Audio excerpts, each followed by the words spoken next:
And welcome to the regular meeting of the Madera City Council. I hereby call the City Council to order at 6 p.m. Today is Wednesday, April 21st, 2021. This meeting will be conducted pursuant to the provisions of the Governor's Executive Order, which suspends certain requirements of the Ralph M. Brown Act.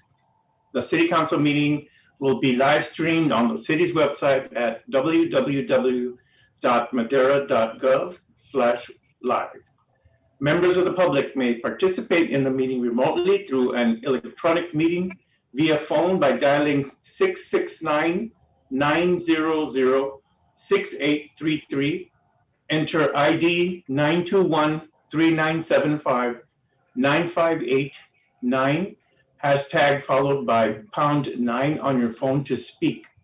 Comments will also be accepted via email at citycouncilpubliccomment@madera.gov or by regular mail at 205 West 4th Street, Madera, California 93637. Alicia, would you please call this roll? Thank you, Mayor. Mayor Garcia? Here.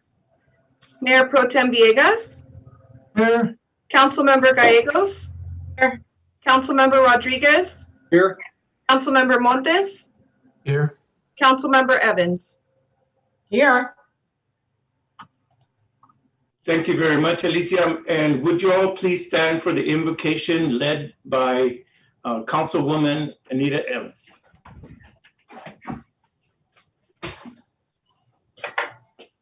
Gracious Father, thank you for this day, Lord. Thank you for this fellowship. Thank you for bringing each of us here together today, Father. Father, we call on you to just allow us to be able to serve you, Father, and to protect our country and to protect our families. Father, I call on you now to ask you to watch over our mayor, our fire chief, our chief of police, our clerks, our staff, our family and our friends, Father God. For all that are here, Father God, I ask that you continue to watch over them and keep them, giving a hedge of protection around them, Father God, covering them with the blood of your Son, Jesus Christ. Father, we love you and we thank you. We ask that you allow this meeting to go as conducted, allow it to serve your will, Father God, and to serve the will of the people of Madera. Protect Madera, Father God, and all that's going on here, and keep us safe, Father God. Remove the COVID, Father, that we are embarked with right now, Father God. Touch us, and everyone here say, amen. Thank you in the name of Jesus. Amen. Amen.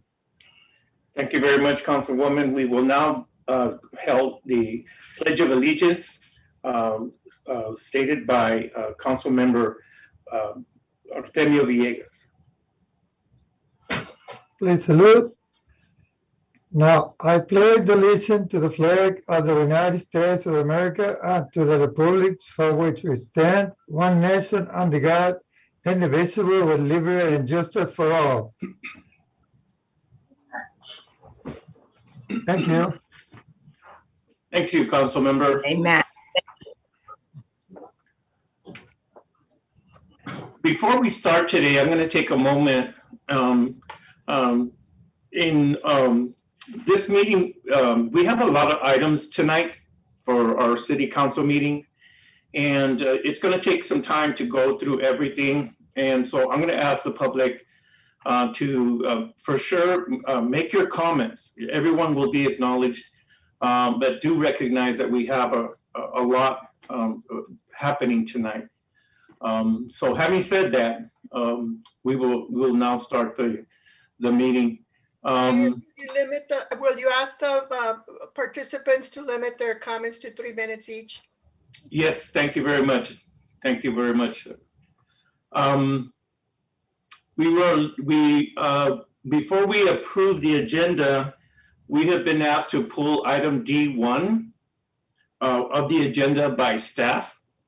If anyone wants to, the council wants to make any changes or addition, could you do that now? Hearing none, then I will ask my colleagues for approval of the agenda. Excuse me, Mr. Helmuth, did you have an item to pull? I did have an item. It was B8. Under consent? That's right. Okay. So we'll pull this item, as far as the agenda items, it'll be D1. Mr. Mayor, Yes, I sir. move to adopt the agenda, removing items B8 and D1. Second. Thank you. Motion made by Councilmember Rodriguez, second by Councilwoman Cici Gallegos. Alicia, will you call the roll? Councilmember Gallegos, Yes. Councilmember Rodriguez, Yes. Councilmember Montes, Yes. Councilmember Evans, Yes. Mayor Pro Tem Villegas, Yes, Mayor Garcia. Yes. Motion passes unanimously with 6 yes votes and 0 no votes. Thank you. Alicia, you had a late distribution announcement to make. I'm sorry, I just skipped that. I just noticed that. Thank you, Mayor. Pursuant to Government Code Section 54957, members of the public are advised that less than 72 hours prior to this evening's meeting, item A1, D2, D4, and D6 were distributed to the council after the agenda packet was finalized. Members of the public wishing to view or obtain a copy of this item may do so by visiting the City of Madera meeting and agenda page located on our website. Thank you. Thank you. We will now move on to public comment. The first 15 minutes of the meeting are reserved for members of the public to address the council on items which are within the subject matter jurisdiction of the council. Speakers shall be limited to 3 minutes. Speakers will be asked but are not required to identify themselves and state the subject of their comments. If the subject is an item on the agenda, the mayor has the option of asking the speaker to hold a comment until that item is called. Comments on items listed as a public hearing on the agenda should be held until the hearing is opened.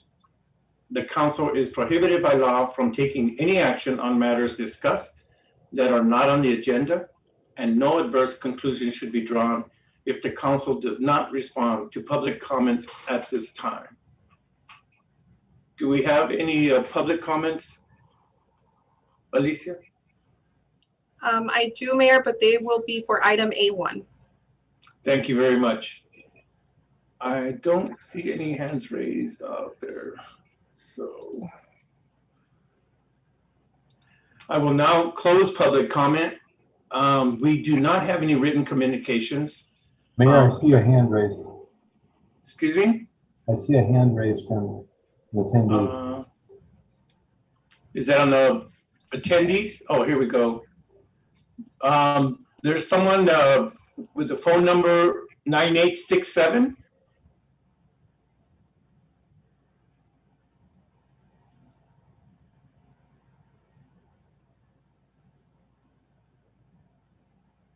Hello, everyone. Mine is regarding A1, so I can wait until it's time for that to come up. Okay, thank you very much for that. I appreciate it. We will now have a presentation by the Department of Public Health update on COVID-19 by the Madera County Public Health Department. Welcome, Sarah Boss. Good evening. Madera County remains in the red tier. Our data had come down into orange tier data for a period of weeks, but it unfortunately didn't work out that we had the 2 in the row that we needed to be able to move. So currently our adjusted case rate is 8.7. In order to move to orange, it would need to be 5.9 or less. Our county positivity rate is in the orange at 4.4. It needs to be below 4.9%. And our health equity positivity rate is at 6, and it needs to be at 5.2 or less. So we have to have orange tier data 2 weeks in a row in order to progress into the tier. So the earliest we could move would be May 4th at this point. The good news is hospitalizations remain low at this time. We only have 2 Madera County residents at Madera Community Hospital with COVID that are currently hospitalized. And the question that we keep getting is, why are the cases going up? And part of that is intuitive. We know that as more activities go on, that we are going to have more cases. One thing that is significantly different is that we're seeing a lot more cases in our mountain communities in comparison to the other areas of Madera. And that has never happened in the time that we've seen this. And what we speculate is because individuals had really distanced and stayed at home in the mountain communities, now that they're engaging in activities, not nearly as many of them had COVID in the past. And so while vaccination is rolling out, they would have less immunity to COVID as activities ensue. So we're going to be working real closely with that area, as we are with all the others, in promoting vaccination. We're seeing some outbreaks in churches, in other areas, and what we're tending to find out through our case investigations, although we do get limited information from folks these days, is that people are relaxing with regards to masking and distancing at gatherings. We're not seeing yet impact from Easter or events or services. It's a little early for that, but people aren't mentioning it. We'll see in the next couple of weeks if there's an impact with that. We are seeing some additional cases pop up from, say, surveillance testing that's required in school sites and other places. But there's a lot of people who didn't get tested a few months ago when the rest of their household was positive, and now they're testing positive, and it's unknown whether or not they had it before, but they were asymptomatic, or if the infection is current because they don't have symptoms. So asymptomatic COVID is real tricky with regards to case investigations. So we're also seeing that a lot more people are doing home testing. And if they know they have COVID, they may or may not be isolating, but it's not reported to us. So then we don't have the investigation to really tell what's happening. And we expect that a lot of times, people who are have symptoms, they might go get tested for COVID, but household members, if they don't have symptoms, they may or may not be quarantining. So the real thing that we want people to know and take away is that if there are symptoms of COVID in your household, everyone in that household needs to stay home, because you could be contagious for 3 days prior to onset of symptoms and spreading it without knowing it. So that's one thing people can do. Certainly another step is to get vaccinated. What we're finding is that vaccination, we've really vaccinated the people who took a lot of time to kind of think it through, do the research, and then make a real deliberate choice to get vaccinated. It's real easy to find an appointment. We have them accessible all over, and it's easy to get registered and get in, plenty of supply. So now it's really come to those individuals who they could get a vaccine, maybe not. They're kind of ambivalent about it. And so we need to make it super easy. It's kind of like if you want your kids to eat fruits and vegetables, you need to chop them up and put them on the counter right there where it's easy and it's attractive. Same kind of public health principle with vaccinations. So we're doing more pop-up clinics. We're going to school sites, vaccinating the 16 to 18-year-olds and asking them to bring their families with them. And that is showing some real good success. So we're still out there trying to get people vaccinated. And of course, testing if people have symptoms. Testing is something that will also help us move through the tiers. So if you haven't been vaccinated, still test if you're out and about. If you think you've been exposed or symptomatic, certainly get tested.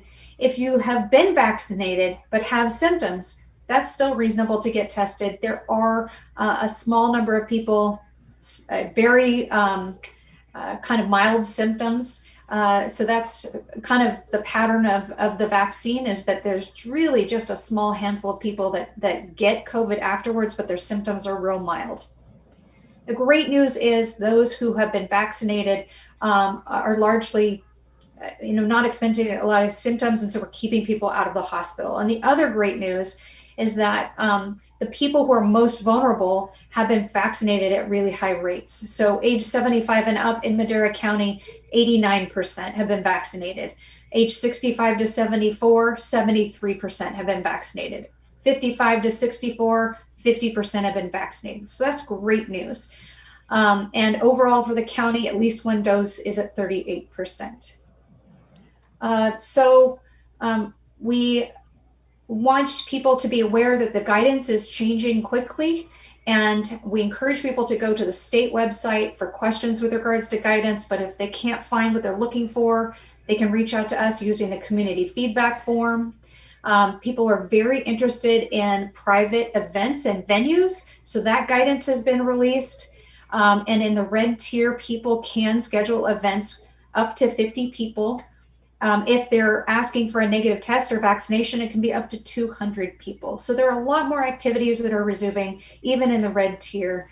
And we're here to help people navigate that as we continue to open up. That's all I have for this evening, unless there are questions. I don't see any. Thank you very much for that, Sarah. As always, you provide a lot of information to us. Would you mind introducing the team that's going to do the report on building a health community? Certainly.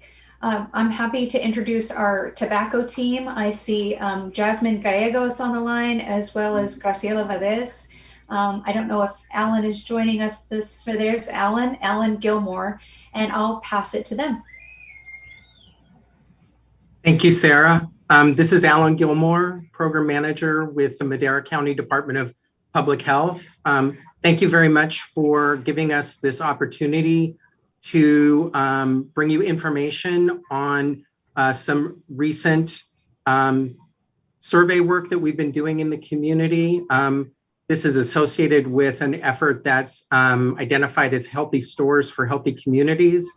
We've conducted this survey in 2013, 2016, and 2019. And we wanted to come to the City Council, as we've done in the past, and present the data from those particular efforts. So the title of our presentation tonight is Building a Healthy Community, Youth and Retail Environment. Next slide, please. What you see here is an overview of the mission, vision, and guiding principles for the Madera County Department of Public Health. We include this information in all of our presentations to help educate and inform the community about the roles and the mission that public health plays in the community. Our mission is to lead, protect, and empower. Next slide. Our agenda for tonight, we want to provide you with an overview of Healthy Stores for Healthy Communities, what that process looked like. Again, we want to talk about how far has Madera come in terms of these particular data points. Again, we conducted the survey in 2013, 2016, and 2019, so we're able to compare data over time. We have information specifically about advertising that was identified as part of the survey effort, information about the availability of tobacco products. We have some overall findings on the Healthy Stores for Healthy Communities survey effort. We have some information on youth and the retail environment. And then we want to conclude with some ideas about next steps. So now I'm going to pass it on to Glorimar Cortez, who is a student working against tobacco youth advocate. Good evening, everyone.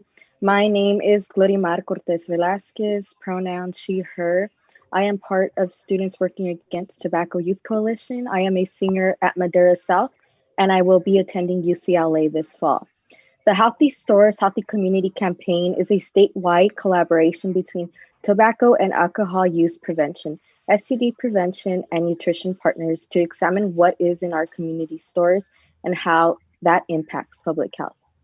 The goal of this campaign is to support the health of community members by collaborating with retailers to offer healthier options, to educate the community about how advertising influences people's choice between healthy and unhealthy products.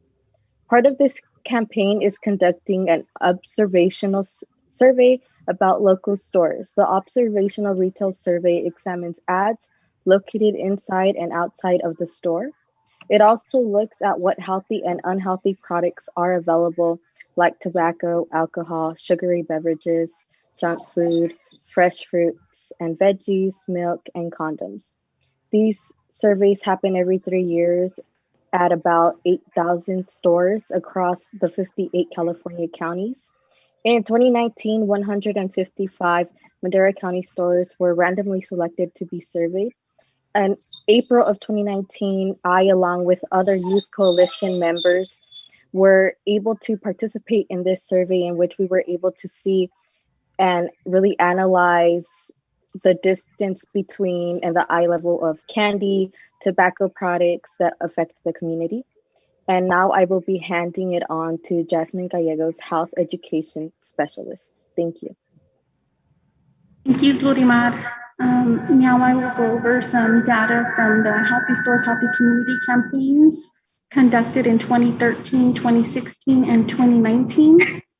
Here you can see the comparisons from previous years. We notice several fluctuations in areas such as the availability of menthol cigarettes, low or non-fat milk, and fresh fruits and vegetables. The slides reflect a few areas where we see slightly more consistent trends.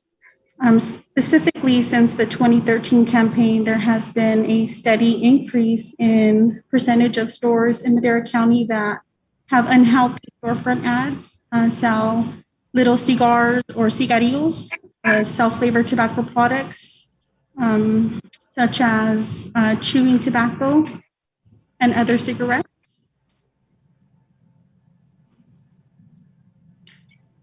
Here we see more comparisons of the findings from previous Healthy Community campaigns. Yes, thank you. So here you see some comparisons of the findings from previous Healthy Stores, Healthy Community campaigns. Vaping products is at a 17.7% from the 2016 survey. So there was some decrease there. You have sugary drinks at checkout, which also has decreased by 20.6% since the 2013 campaign. And there has been a drop in alcohol ads in kid-friendly locations.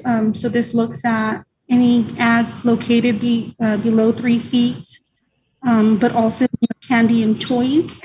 And there was a 25.1% decrease since the 2016 campaign. We have an increase in access to condoms in 2019 by 7.2%. And now I'll hand it over to Graciela Valdez, a health education specialist. Okay, so for the next 3 slides, we're going to be sharing information about advertising and product availability. On this slide here, we see data from the 2019 Healthy Stores, Healthy Community Survey that's comparing marketing trends for stores in Madera County and California. And Madera County is demonstrated by the dark green graphs that we see here. Starting all the way on the left side of the slide, we do notice that locally we have a higher percentage of retailers that have unhealthy storefront ads and unhealthy storefront ads near schools. So as we see on the bars all the way to the left, the stores that were surveyed in Madera County were found very few of them to have healthy storefront ads in comparison to the California rates. And the results also showed a higher frequency of tobacco marketing and kid-friendly locations. Like Jasmine was saying, these are ads that are located 3 feet or below, or they're located near candy or near toys. So this means about half of the stores that were surveyed had ads for tobacco products located in these areas. And considering the amount of money that goes into expenses for advertising, for marketing on behalf of the tobacco industry, this really is not surprising here. But we'll see a little bit more comparisons for the next slide here for the availability of tobacco products in stores in Madera County and California. And compared to the state, local stores in the county do have consistently higher rates for selling different tobacco products in several areas. 3 out of 4 stores sold chewing tobacco, for example, as we see here on the first set of bar graphs located on the top left of the slide. A majority of the stores also sold little cigars or cigarrillos or single little cigars and cigarrillos, which are known to be less expensive than other forms of tobacco products and therefore a little bit more accessible to youth and the low-income population. A little bit, or the most notable percentage for this slide specifically was for menthol cigarettes. So 97.4% of the 155 stores that were surveyed in Madera County sold menthol cigarettes. That's almost all of them.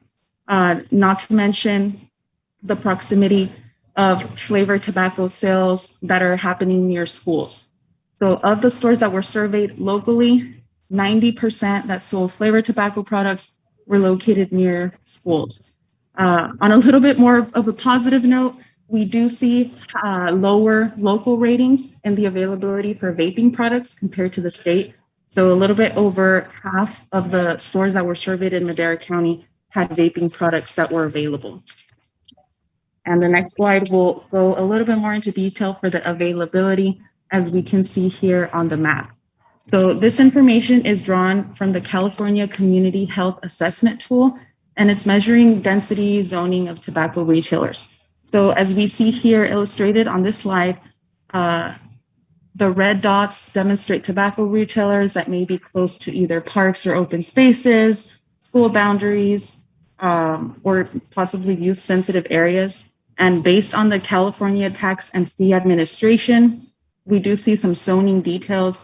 There's 6 retailers within 500 feet of a school and 19 retailers within 1,000 feet of a school.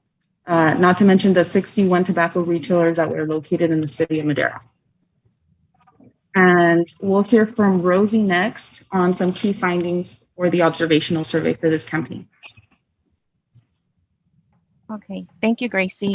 So I'm going to be going over a quick overview of Madera County. So here's what we know. 16.3% of adults smoke, 122 adult smokers per tobacco retailers. Out of the 155 stores that we surveyed, 149 stores sell tobacco products. Over 40% of tobacco retailers are located within low-income areas in Madera County. There is 287 youth per tobacco retailers. Over 36% of pharmacies in Madera County currently sell tobacco products. We also found that 74% of adults are either overweight or obese in Madera County. Over 31% of kids and teens drink soda on a regular basis. 35% of youth consume alcohol before the age of 15, and 22% of youth binge drink. In addition to that, there's about 178 gonorrhea incidents per 100,000 people in Madera County. Next slide, please. So here is a quick overview of the key findings from the Healthy Stores, Healthy Community observational survey that we conducted throughout Madera County. We found that 90% of stores near schools sell flavored tobacco products. Overall, meaning out of all of the 155 stores surveyed, 93% of them sold flavored tobacco products. 75% of stores near schools had unhealthy storefront ads. We also found that 42% of stores that had tobacco marketing in kid-friendly locations. In addition to that, we found that 14% of regional licensed tobacco retailers sold to underage decoy, and that was based off the California Tobacco Control Program Youth Adult Tobacco Survey conducted in 2019. And now I will hand it over to Jocelyn Hernandez, our Student Working Against Tobacco Youth Coalition member.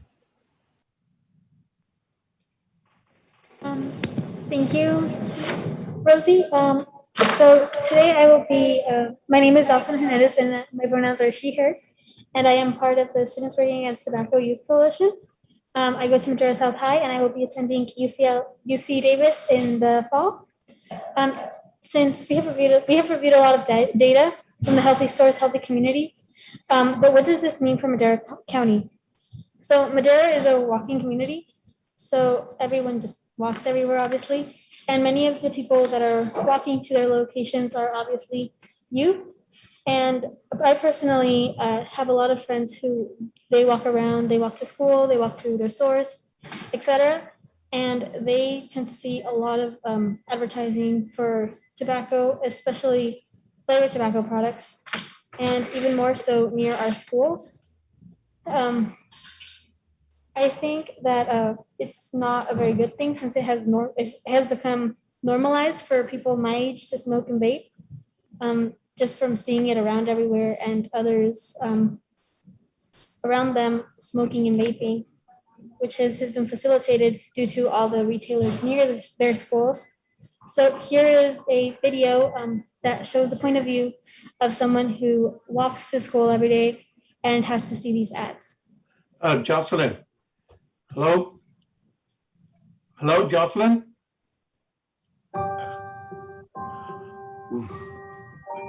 This is Antonio. He loves building things and solving puzzles. Antonio doesn't realize it, but there are companies who are after him. Antonio walks to middle school every day. Along the way, he passes by stores that have one thing in common. They all sell cigarettes and a lot of other tobacco products. In fact, in California, there's a store that sells tobacco for every 254 kids. So why is that bad?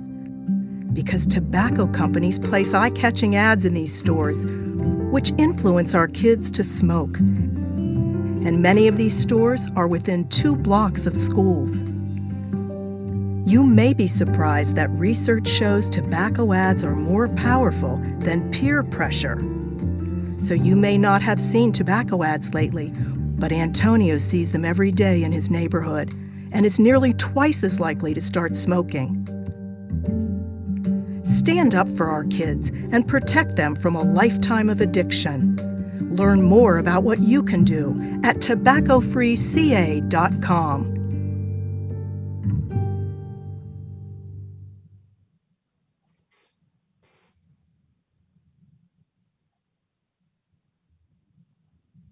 Struck by the fact that kids were more likely to initiate smoking based on advertising exposure than peer pressure.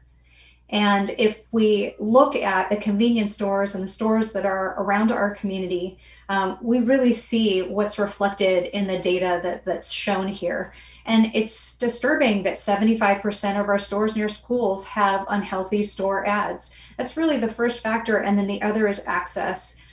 Selling tobacco 14% to underage people in kind of undercover purchases is really concerning. And so our team would like to continue this conversation, explore what changes the city of Madera would like to implement and in the future to address the issue that's presented, these issues and these data.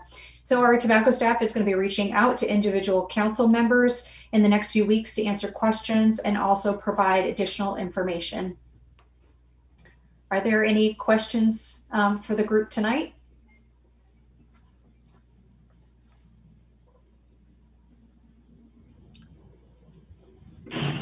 Thank you very much for that presentation, Sarah. As always, a lot of information and good information for us. I look forward to having a communication with your staff and the students regarding Madera and smoking in Madera. Thank you very much for that presentation. If there's no other comments, then we will move on. Thank you. Have a good evening. Thank you. And Thank you. congratulations on UCLA. That's fantastic. Good luck to you. So now we're going to item number 3. We have a proclamation recognizing April as Earthquake Preparedness Month.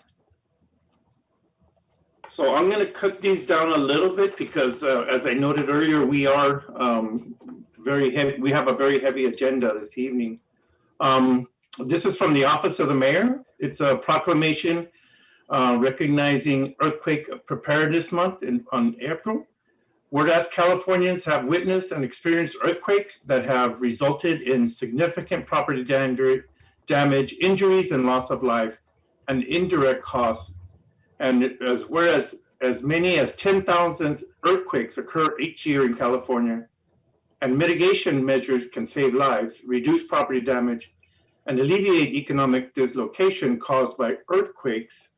Now, therefore, be it resolved that I, Santos Garcia, Mayor of the City of Madera, and on behalf of the entire City Council, proclaim the month of April shall be recognized annually as Earthquake Preparedness Month. And the City of Madera shall join communities across California to encourage its residents to learn more about Earthquake Warning California, including downloading the MyShake app, using earthquake warning technology, and sharing earthquake warning resources with family, friends, and colleagues to help build a resilient community and strengthen the state of California in its earthquake preparedness effort. Signed on this day, 21st day of April, 2021, Santos Garcia. And so this proclamation is Amanda, Mayor, and Emily Holland here. Mayor, yes, Amanda Moyer is on. So Amanda, we will get that over to you. I'll be signing it tomorrow, and then we'll send that over to you. No, we appreciate that, and we thank you for your participation as April, as Preparedness Month, and for partnering with us to spread the word. We really see what's reflected in the data that's shown here.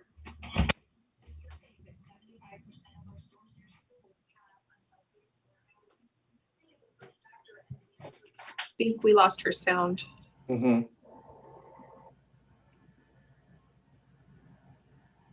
Amanda, we lost your sound. I don't think she can hear us either. At all.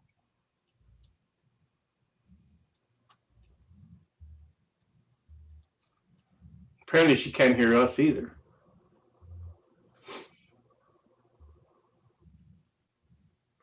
We don't have a lip reader either, huh? Send her a chat. Send her a chat message. Just send her a chat. Thank you very much. Thank you very much. We hope to hear from you again. Great, thank you. You're welcome. Next, we have a proclamation denouncing anti-Asian racism and violence. Whereas the City of Madera is committed to inclusion and advancing equity and justice for people of all races, nation origins, and ethnicities, and whereas harassment and violence against Asian Americans has steadily increased since the start of the COVID-19 pandemic due to inflammatory and racist rhetoric, and whereas the City of Madera condemns acts of hate, violence, and aggression towards Asian American persons and stands in solidarity with the Asian American community, and whereas we recognize that a proclamation or a single action in and of itself will not change a community, but rather that we are all responsible, both individually and collectively, for creating and fostering an anti-racist and unbiased community in our words and actions, and that we must actively acknowledge and stand up against racism and discrimination of any kind. Now, therefore, be it resolved that I, Santos Garcia, Mayor of the City of Madera, and on behalf of the entire City Council, do hereby ask the residents of the City of Madera to listen, to learn, and to stand together to strengthen the fight against racism and all forms of discrimination. Signed this 21st day of April 2021, I, Mayor Santos Garcia. Is Katie Moa here? Yes, I'm here. Hello, Katie. Hello, Mayor Santos.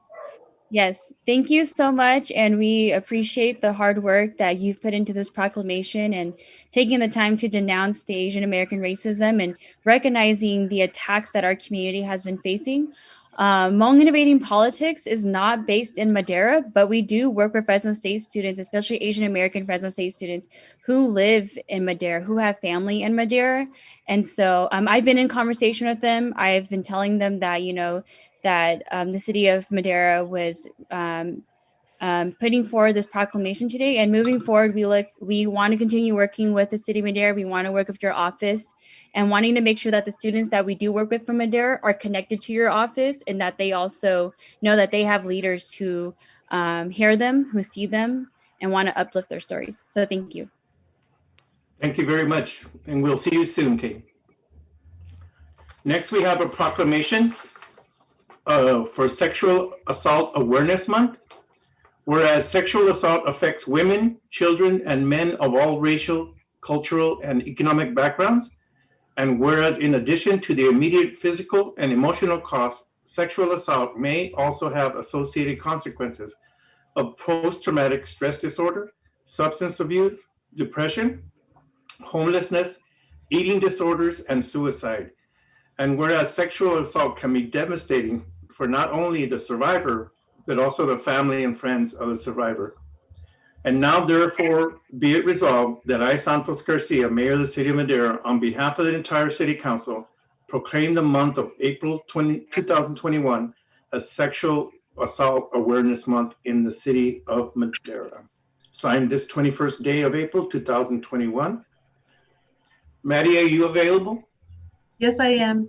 Thank you, Mayor. Thank you, members of the council, city staff, and members of the public.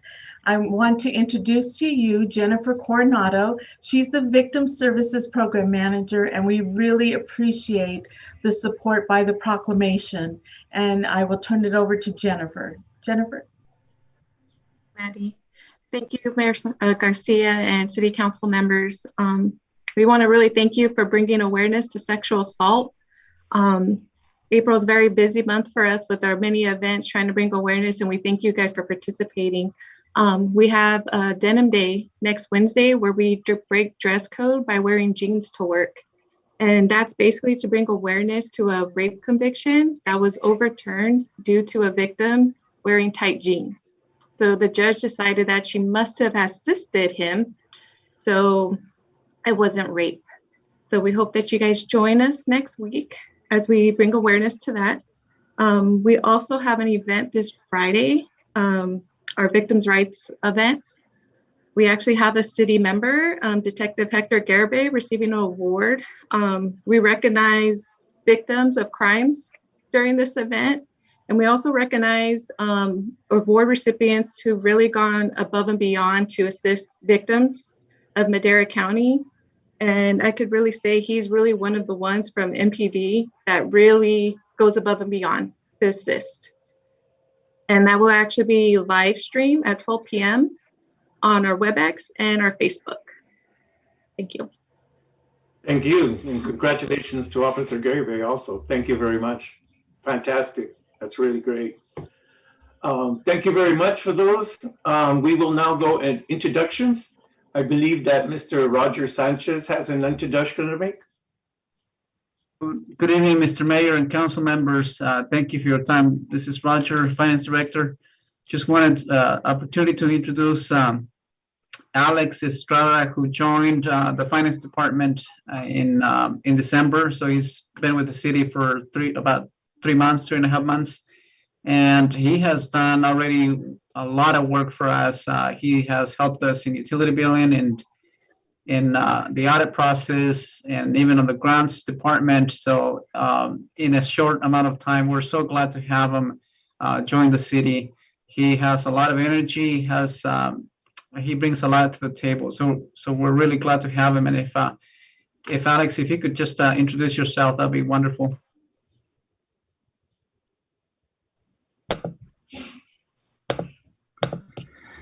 Hi, everyone. As Roger mentioned, I'm Alex.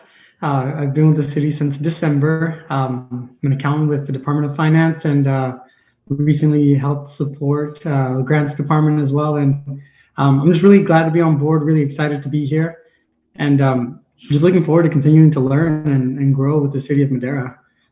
So I want to thank everyone for the opportunity, and go City of Madera. Thank you, sir, and welcome aboard. Congratulations. Thank you, Eddie.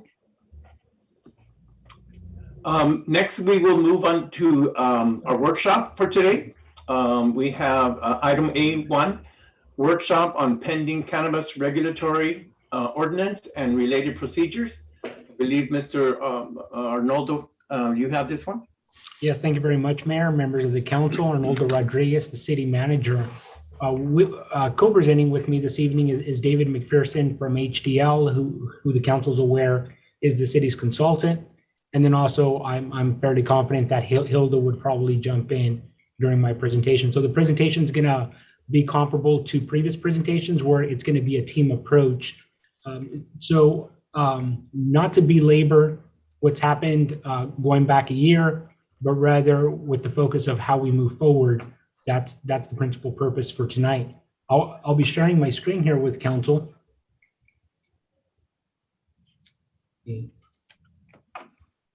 Get this going.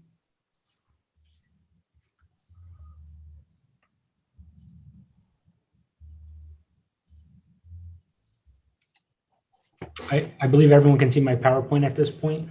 Yes. So a brief summary. The meeting this evening is intended to serve as a workshop, and it's a continuation from the 2 workshops held in January. Council may recall we had a discussion January the 6th where we brought David on. We discussed some of the key components of a draft ordinance, and then we returned shortly thereafter on January the 20th, where we received additional guidance and direction from council. What we've been doing since then is we've been in the process of preparing a draft ordinance. What was delivered to the council on Friday is a draft ordinance, which was the result of the voters in the city of Madera adopting or approving Measure R, which is the cannabis tax ordinance. So again, staff prepared a draft ordinance, and that's the draft that was provided in your packet. That draft's also available to the community. And on Friday afternoon, or maybe it was Friday evening, I sent emails to those individuals that have previously expressed some interest in the cannabis industry here in Madera. One thing worth noting is that currently the Business and Professions Code exempts CEQA review when it comes to cannabis. That is set to expire July 1st of 2021. So initially some of the pressure was to try to prepare this prior to that date. It's not you can't do it after that date, but that requires additional resources and additional time to prepare an initial study or some form of review pursuant to the California Environmental Quality Act guidelines. However, being considered right now by the state Senate is Senate Bill 59, that if it's approved, and it has not been approved as of right now, that would extend the July 1st, 2021 deadline to July 1st, 2028. So then there's really not a rush. And so again, and that's just for more for council and the community's edification. So since are my slides moving by any chance? Oh, they're not moving? Okay. They're moving on my slide. Let me,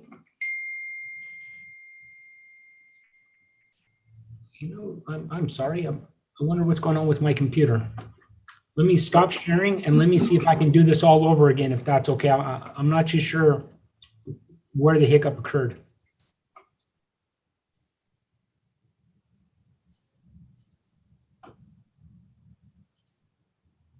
Can council see? Are you seeing my full presentation mode or partial? Partial? Partial. It's a summary. It's the, you Okay, need so to you know, open it. Have it in presentation mode. No, my computer's freezing up on me. It's actually not.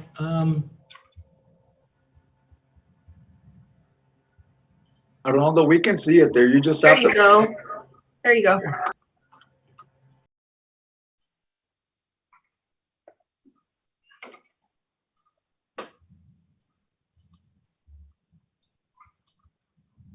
You know, I'm a little embarrassed to say this. I'm usually pretty good at this stuff. Join the club, brother. Join the club. Yeah, I'm not too sure. It was moving a minute ago. At first, it was stuck on the very first slide, and then you did move it forward. I don't know if you want to try it again or if you wanted to. I think I definitely don't want to blame. I definitely don't want to blame it on the user, so I'm going to use it on the. I'm going to blame it on the computer. So would you like to summarize each slide? You know, let me try this one more time, Mayor, because there is a lot of information and I simply just want to be respectful. So can council see my slides now? It says Cannabis Ad Hoc Committee. Okay, yeah. Yeah, so it looks like, are they moving? Yes. Perfect.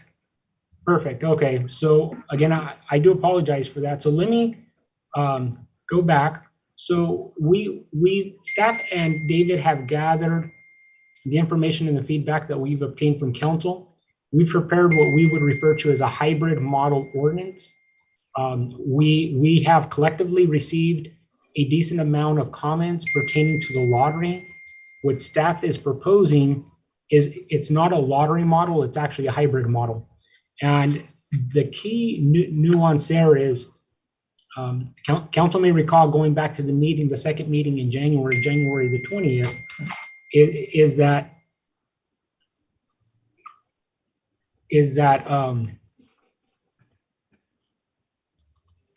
I'm getting a couple of texts saying that my computer still doesn't look quite right. Hopefully it looks quite right, you know?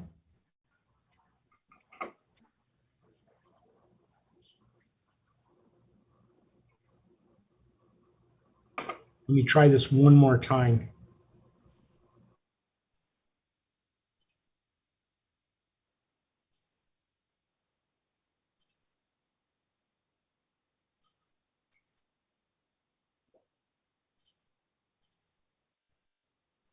There it goes. No, that's your desktop. That's my desktop? Yeah. Mr. Mayor, if I may, Arnoldo, if you could just send it to one of your staff members and you can direct them to change the slides. I think that might be easier if you're having problems with your, this way we can cover what you have on that agenda. Absolutely. Wendy, let me fire it off to you if that's okay. We were able to see it. It just had the next slide, so it's kind of like a picture-in-picture, but I mean, we could still see it. Yeah, my computer's freezing up on me, and so there's a delay on my end, so I do apologize for that.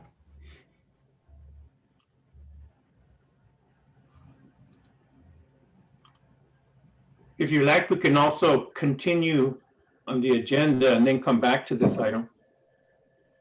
Okay, you know what? That's probably a good idea. So if the council is okay with it, well, and did we get it, Wendy? Okay, so Wendy got it. Okay, thank you, Wendy. So maybe if you can move forward a couple of slides. One more slide, right here. And back to the previous slide, Wendy, if you don't mind. Thank you. And so the hybrid model that's currently contained in the draft ordinance has two key elements. The first element is a merit-based process, and this is specific to retail sales, not for the cultivation. The cultivation has not been yet decided. And again, this is a draft, so the purpose of tonight's meeting is to obtain additional feedback from the council. So what the hybrid model accomplishes is phase one, the city would open up the application process. Applicants would submit their applications. We would screen the applicants and compare them to whatever thresholds the council decides to establish, or minimum qualifications. At that point, anyone that meets the thresholds, and again, those thresholds have not been identified, and it's council's prerogative in terms of how you would establish those thresholds and what points that would be given to any item that council would feel is either more important or less important. At that point, those that achieve the minimum score would move on to a lottery. So it's not every person that applies automatically goes to a lottery. That's not the goal. Rather, there's a screening process. So only those applicants that meet the minimum qualifications, again, those minimum qualifications are established by council, get to move forward to the lottery. Once the lottery process occurs, that would select those applicants that would move forward. And so again, it's a hybrid model because it does have a merit-based component to it, and then also has a lottery component, but it's not every person automatically goes to the lottery.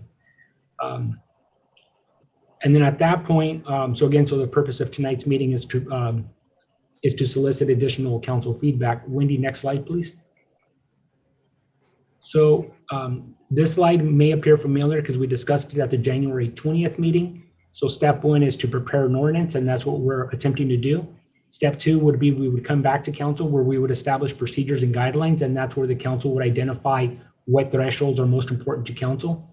Step three in the process would be the lottery itself. Step four would be the land use review / public meetings. So there would still be an opportunity for community members to express any concerns they have specific to any application that would be selected to move forward. And then we've also been identifying what's the role of the city manager and also what's the role of the city council. And then step seven is post operations.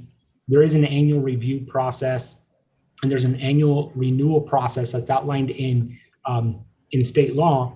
And in terms of best practices, it's industry standard that operators do have to renew their permit every year with the city. That provides another safeguard in case you do happen to have, just hypothetically, if you do have a bad operator or someone that's not being respectful towards the neighborhood, you always have that annual review process, and that's the carrot to make sure that operators are complying with their permits. Next slide, please.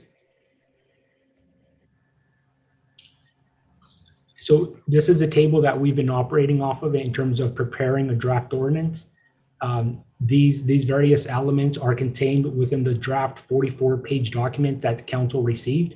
And again, this goes into slightly more detail than the previous slide, but it does outline every element contained within every one of the steps. By the way, for the benefit of the community, this PowerPoint presentation will be on our website tomorrow morning. And so we'll be sure that we'll make it available to everyone, as will the draft ordinance is already available on our website. Next slide, please. So as council may recall, we do have a cannabis ad hoc committee comprised of the mayor and councilmember Rodriguez. They did review the draft ordinance, and they provided a couple of comments or in terms of some discussion points that I think it would be appropriate for this council to have some dialogue and to provide feedback if these are some of the elements that collectively the council would want to incorporate, or if it's something that we just probably want to move on from. So just at the 30,000-foot level, community benefits from revenue, conditions of project approval, social equity retail outlets, and then state regulations versus best practices. Next slide, Wendy. So community benefits from revenue, this was identified by the Cannabis Ad Hoc Committee, where they inquired if potential revenue that's generated from cannabis sales can be used for some kind of housing fund where either government employees or school district employees or workforce housing, if some of those funds could be made available for down payment assistance for first-time home buyers, or if you're going to buy it as your primary residence. Next slide, please. In terms of conditions of project approval, the ad hoc committee discussed incorporating language regarding labor peace agreements. This is where David comes into play if I misspeak, but right now state guidelines indicate that any business pertaining to cannabis, if you have more than 20 employees, you have to permit labor peace agreements. However, they're not mandatory. The Cannabis Ad Hoc is recommending that the threshold for the city of Madera be lowered to 10. So everything else would stay the same, but rather than 20, it would be 10. House certificate, requiring that any establishment require that upper management, specifically the two top highest or the top two people in an organization, receive a minimum of 30 hours of trainings as provided by Cal OSHA regarding the health. A local hire preference, requiring that local establishments hire a minimum of 80% of their employees locally, and that's specific to non-management positions. Next slide, please. And then social equity retail outlets. Council may recall at the January 20th meeting, council discussed permitting up to 6 retail establishments. The Cannabis Ad Hoc Committee, and I definitely don't want to speak on behalf of the committee, but one of the discussions is, could we allow an additional 2 retail establishments or outlets? However, they would be specific for social equity establishments, so therefore it would be a total of 8. So 6 traditional and 2 social equity. Next slide, please.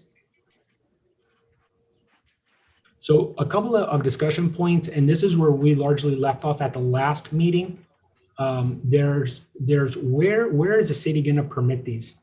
And from very anecdotally, from experience, what often happens is whenever you come up with policies, one of the first things the community wants to know is, how is my property impacted? Is it negatively impacted? Is it positively impacted?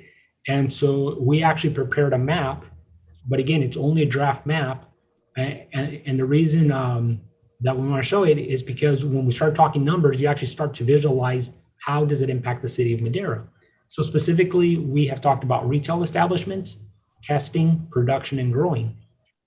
Testing is probably the most non-impactful use because it's very similar to a laboratory that you would find in an office district, kind of like a Quest Diagnostics. Most people don't even know there's testing occurring at the establishment. Retail historically has the biggest impact, specifically because you have a lot of clients. And if you're gonna have a successful business, you want clients coming in now, just like you would any other store or restaurant. Production is typically the processing of cannabis, probably not a whole lot of impact because you have a handful of employees and they're processing, and the growing itself historically has a relatively low impact because you have large warehouses with a nominal number of employees. The one thing that we do have to do is we do have to do some additional analysis when it comes to commercial daycare centers. We're starting to realize that maybe not all of them are permitted, and we're basing it off of existing permits, and we found some discrepancies. So we do have to do a little bit more research. We have to ground truth some of these items. So next slide, please. So this is a draft map of the cannabis business areas. The buffers that you see in black represent 600 feet. However, one thing to notice is the 600 foot, that's a state guideline, and this goes to state guidelines versus best practices. The city council can determine that we want to go to less than 600 feet. It's the prerogative of the council. There are some state guidelines that require a little bit of extra work if you're going to go less than 600 feet. I think a good example here is if you happen to look, and I can't point at it but if you look at City Hall on the map, and maybe Wendy can point to it, if you point to City Hall, and then if you point to the police department, if you cover 600 feet, as the crow flies from property line to property line, you will notice that it prohibits cannabis related uses in downtown Madera. This is probably one of those areas where staff would recommend that we probably want to have an overlay district, because I believe collectively the council may think, well, cannabis in the downtown is probably a good place to have it. And so that's one of those areas where I would suggest that council provide some direction to staff to say, you know what, it's probably a good idea that we do it. And then what we'll do is we'll go back to the ordinance, we'll massage it based on council's feedback. And once we come back with another ordinance, either draft or for formal action, it would contain that language. So you do see that we've identified schools and public facilities. We've identified parks and open spaces, the 600-foot buffer. The C1 is the light commercial, the C2 is the heavy commercial, and then we have our industrial uses. One thing that we did not identify on this map is the highway commercial, but we'll definitely go back and take a look at that. But again, and this is the 30,000-foot level. Oftentimes, whenever you provide maps, the community tends to focus on that because that's when you really start to see where you can do these types of activities. So one thing with cannabis is you may want to potentially limit it in some places, but at the same time, you don't want to make it so limiting where it's almost impossible to allow the activity. Next slide, please. So some discussion points that would be beneficial for staff is we've discussed having the hybrid model. So again, so we're saying lottery here, but it's truly a hybrid model for retail uses, but where we left off at last time is the discussion, what happens to non-retail establishments, specifically to cultivation. I'm going to speculate here and probably say that testing is probably not a major issue because again, they're very nondescript buildings. And then we also have the processing. And then also, if there's any thoughts about the social equity cannabis shops, if that's the direction that council wants to explore. And then also, is it a separate process and what does that process look like? Is it the lottery, but again, it's really a hybrid model, or is it fully a merit-based model? But those are some discussion points that staff would benefit from, so we can flesh out some of the details in the draft ordinance. Next slide, please. Something else that we discussed with the Cannabis Ad Hoc Committee is our state guidelines versus best practices. There are some sections in the draft ordinance right now that mirror state guidelines. However, in some other cases, some of them are industry best practices.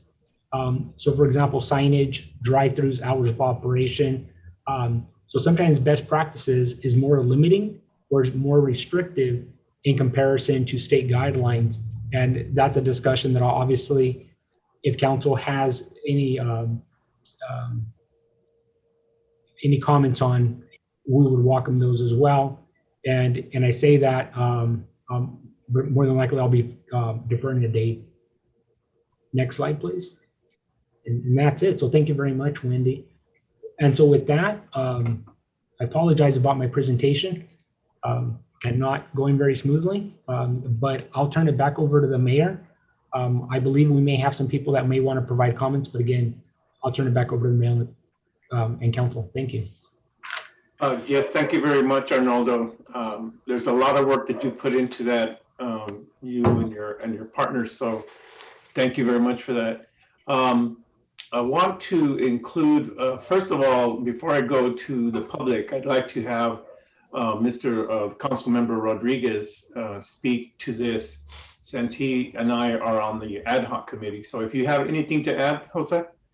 Yes, thank you, Mayor. I just kind of want to reiterate the presentation and a couple of words here, Mr. Mayor. I know that staff has put some time into this, and we certainly want to see something happen. I mean, a lot of hard work that took place to pass this ballot measure, and I think the idea behind cannabis is to try to generate revenue, stimulate our economy, and make Madera a better place by utilizing those revenues for projects that we can't fund otherwise. And with that, the ad hoc committee met, and this was based on a comment made by Councilmember Montes that wanted to know where the ad hoc was. And I know that from our last meeting that we had, council have given direction as far as how we move forward with how many retail stores and also the lottery and what have you. So with that, I think the staff then took it upon themselves to draft an ordinance and put something together for us. So this gave us some good talking points that the mayor and I were able to sit down in the ad hoc committee and come up with these points that we pointed out here with respects to, you know, the labor peace agreement, the amount of dispensaries, should we add some social equity stores, and how do those play out, the non-retail, how do those play out? And I think this is a good topic of discussion, because with that, I think we can give a staff direction so that we can put this ordinance in play and hopefully start putting something in action here. I would hope and assume that we can do something before the end of the year. I mean, again, this is me just shooting out there, hoping that we can get this done pretty quickly. Only because I know that other cities surrounding our region are also already moving, and you start seeing the revenues coming in there. They're anticipating on what we do, and obviously we have a good opportunity to move forward. That being said, Mr. Mayor, I mean, I know this is going to be a workshop that we're all going to be part of. You know, some of the points that we touched on, again, is what can we do with those benefits? I propose something like a down payment assistance to target certain incomes. And the reason for that is because Madera's is known to have a median income of somewhere between $45,000 or so. So how do we target? How do we inject more discretionary income to our community? How do we get these retail stores that people talk about, right? So I think one of the missing components there is that discretionary income.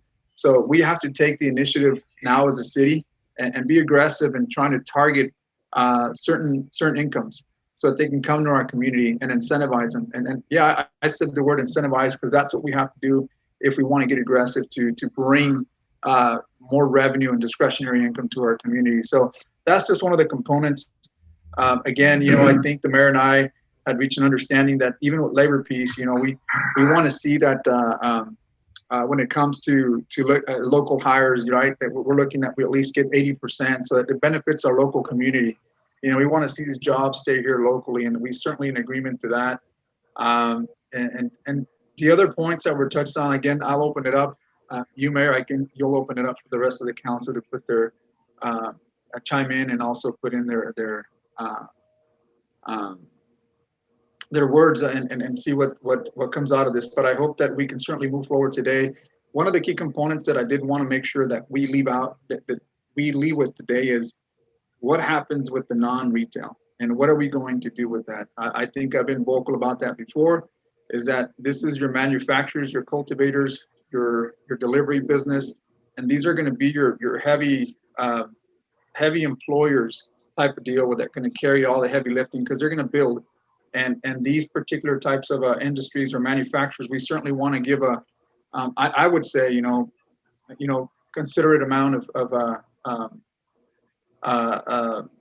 an opportunity to make this community grow. But with that, Mr. Mayor, I'll leave it open for all other members of the council to chime in.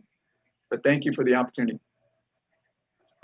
Yeah, thank you very much for that, Jose. Regarding the points that we've discussed, we as an ad hoc committee, we're in agreement on these pieces regarding the number of distributions, the equity, social equity piece, and the merit-based piece. We did hit a stumbling. We did stumble a little bit regarding the lottery. We have some views, and I'm certain that the council will also have some views. And I'm hoping that we'll get over that hurdle so that we can continue the process and get this ordinance put in place. At this time, I'm going to leave it for council members to give their opinions. If I can get some hands raised, otherwise I'll send it to public comment. Mayor and council, do the council members want to hear public comment first? We can do that. I didn't see any hand raised, so we can actually do that. I have Mr. Montes. You want to? And the city clerk has a number of comments to read. It's just a suggestion. It's your prerogative, but often council members like to see what members of the public say before they. Good idea. We'll do that. Alicia, do you have some public comment? Yes, Mayor. I have a handful of public comment. The first one is from Dulce Arredondo. Honorable City Council members, as a community member, I wanted to point out that I do not agree with the lottery option that is being proposed for the cannabis license application process. As a community, we want the same opportunities for local people, people of color, people who can demonstrate in their application that they will give back to our community if the license is granted. We want to keep the jobs local. How can a license be granted by luck? Out of all of the applications, there's always one who stands out the most, who qualifies more than the other, who has done more for the community and who deserves more, the opportunity. Please consider this option, lottery option, since I believe is not the best option for Madera. My name is Esmeralda. I want to comment, and hopefully this stays on the record for the City Council meeting, that strongly believe that the lottery for the cannabis license is a bad idea.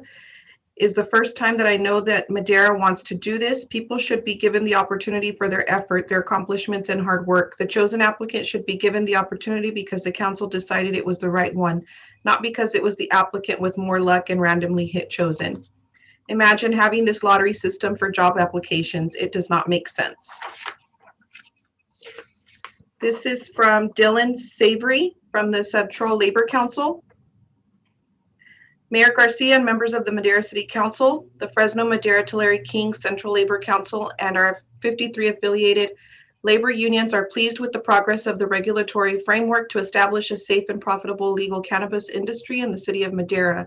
We are hopeful that your final decisions on this ordinance will establish a new industry of highly paid professionals.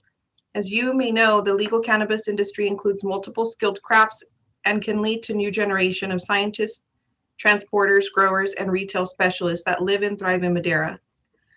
We envision this opportunity as a milestone for Madera's ability to retain professional talent and grow the city's operating budget. That vision, however, can be easily cut short by allowing the industry to dictate the specifics of this regulatory framework. At present, each member of the council has a voice in exactly how to shape what the future of this industry looks like in your city.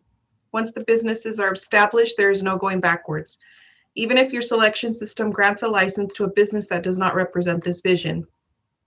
Our council is desperately encouraging you to remove the lottery system from this framework. We understand that this type of selection system sounds like a fair option on the surface, but in reality, it is a loophole that takes power away from your ability to judge and select the absolute best business for Madera. The legal cannabis industry is rife with bad businesses that sell subpar products, have questionable finances, and fail to invest in their employees for local communities.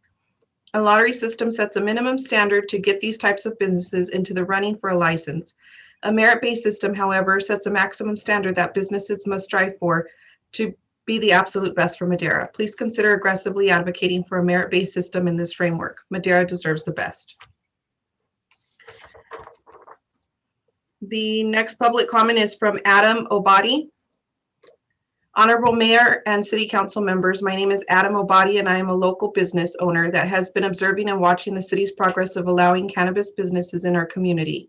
I would like to applaud the council for the difficult decisions in moving forward with the cannabis regulations and being able to capitalize on the tax revenue that is anticipated to be generated once the cannabis businesses are in operation. The tax money coming from cannabis can go a long way with addressing the needs and improvements to the city, as well as tackling the homeless problem that has become increasingly worse over the last 18 months. I would like my comments to reflect specifically the need for the following to be considered by the council in writing the rules and regulations, and also selecting the people that will get the licenses to operate the cannabis businesses. Number one, there needs to be preference for local Maderans to get the licenses. Number two, there needs to be preference for disadvantaged or persons of color in the application process. Number three, there needs to be rule that locals are hired for the jobs created by the cannabis businesses. Number four, there needs to be some rules against big corporations and businesses that get a license and then all the profits are sent out of Madera and there is no benefit. Number five, it should be required that there is local reinvestment and benefit plan for each of the cannabis businesses to make sure they give back to Madera. Number six, the cannabis businesses should get old buildings and redo them on Yosemite and Howard and Cleveland to help with the beautification of the city. And number seven, the council needs to look at what other cities have done, like Morro Bay, and they can choose the businesses that they like and are best for the city, and not just the ones that have the most money or get the top score on the applications. The court ruled in Morro Bay's favor that the council can make the final decision of who gets the licenses. Let's not let the fear of frivolous lawsuits hold us back from doing what's best for Madera. Lastly, and most importantly, the council should stop thinking about doing a lottery for the licenses. That takes out the ability to get the best fit for the town in giving out the license, just like I said in point 7. On last, we as a city need to stop wasting time and get the show on the road so we can beat Fresno and have our cannabis stores open first and get all the business from Fresno and the surrounding areas. Thank you for your time and listening to my comments. This is from Daniel Para. I understand that the city of Madera is interested in moving forward with the cannabis ordinance, is currently considering both merit-based program or a lottery program for the selection of its cannabis operators.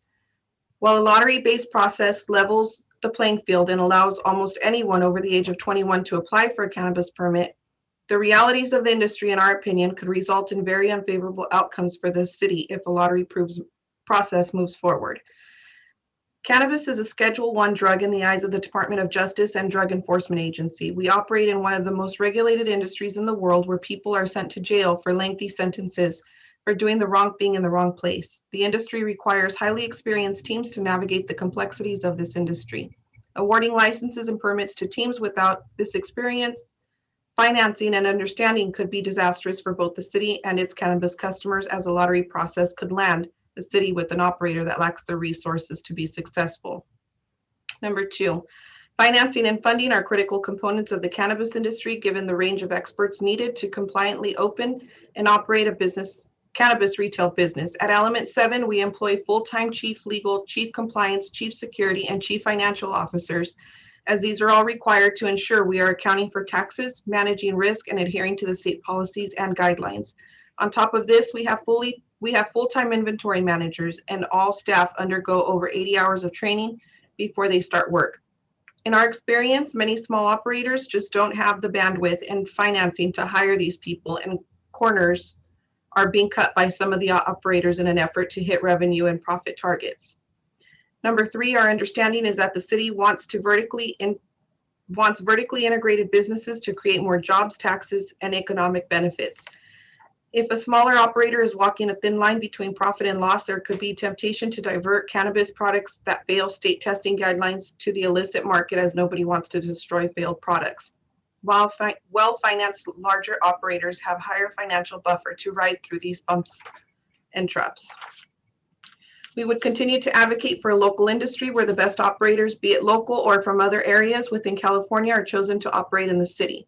We value and respect the desire of local entrepreneurs to be involved in this industry, and that's why we often partner with locals to submit applications and operate the business. We think this model creates a deeper win-win for everyone involved and allows the city the flexibility to select operators that meet the broad range of criteria needed to demonstrate sustainable, long-term success in this business. We are all for localism, social justice, entrepreneurism, and participation in this amazing industry, and would continue to urge the council to seek inputs to find the most optimal model for a local cannabis industry in Madera. And actually, the email was from Daniel Para, but it's signed Robert DeVito, founder and CEO of Element 7. The next public comment is from Jackie Lovell, and she's from UFCW 8. The United Food and Commercial Workers Local 8GS is pleased your city is moving forward with the cannabis licensing framework process, and we commend the hard work the Cannabis Ad Hoc Committee has put into the draft ordinance.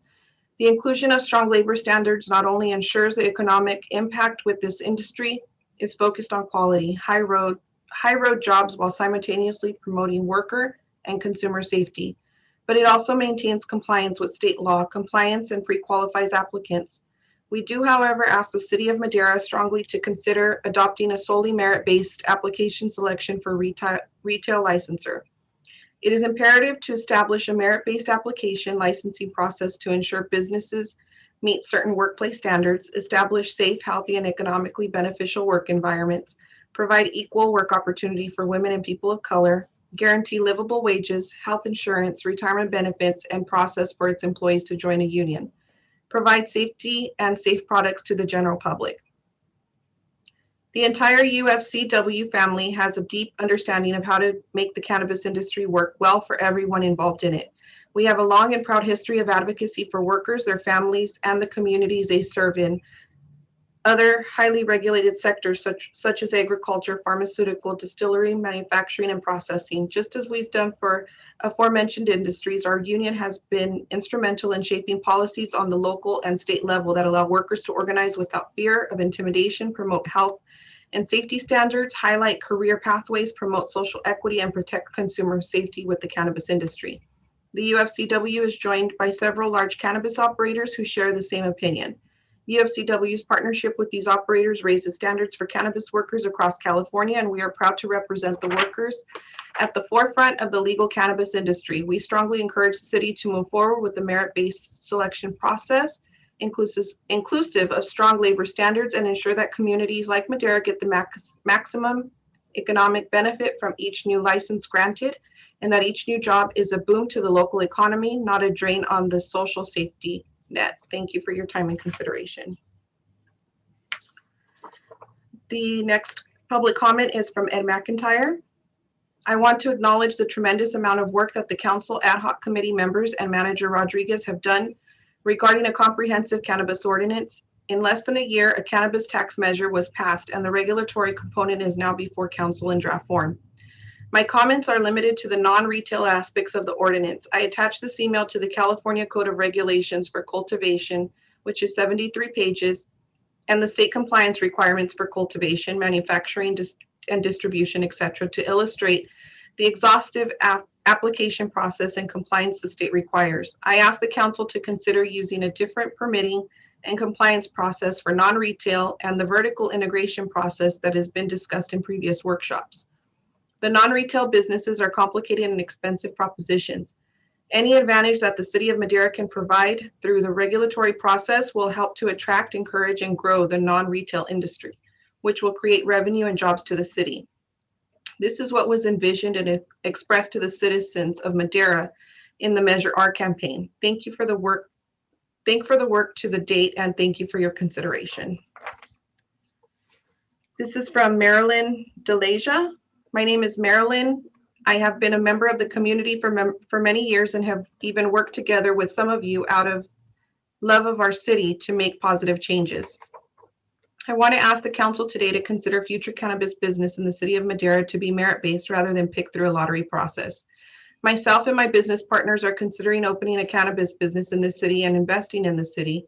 Things to consider for making it merit-based is if the potential business wants to invest in its community, that is, will they hire local people at their businesses? Will they think about their city and reinvest in Madera? Will they have a great working relationship with the council and police department? Will they sponsor youth programs? Will they give back? Will they consider opening in downtown Madera to give a little more life to it and help revitalize the downtown area? We as potential future business do plan on this. I feel that if merit-based, you give more opportunity to the people that actually love Madera and want to see it thrive. When you give opportunity to Maderans to thrive in their community, I believe it would be a wise move. Otherwise, you might end up choosing people that don't care about Madera or its people or don't have positive relationships with their city and their representatives. Who more than people who all their lives have loved Madera and want to see it better and thriving? Another thing to consider in the business aspect is that we as potential businesses would spend thousands of dollars for a possible chance to be approved. If it was a lottery, which at the end might not even be chosen, which I believe is very unfortunate. Please keep this in mind and hopefully you all decide to go the merit route rather than the lottery route. Thank you for your time.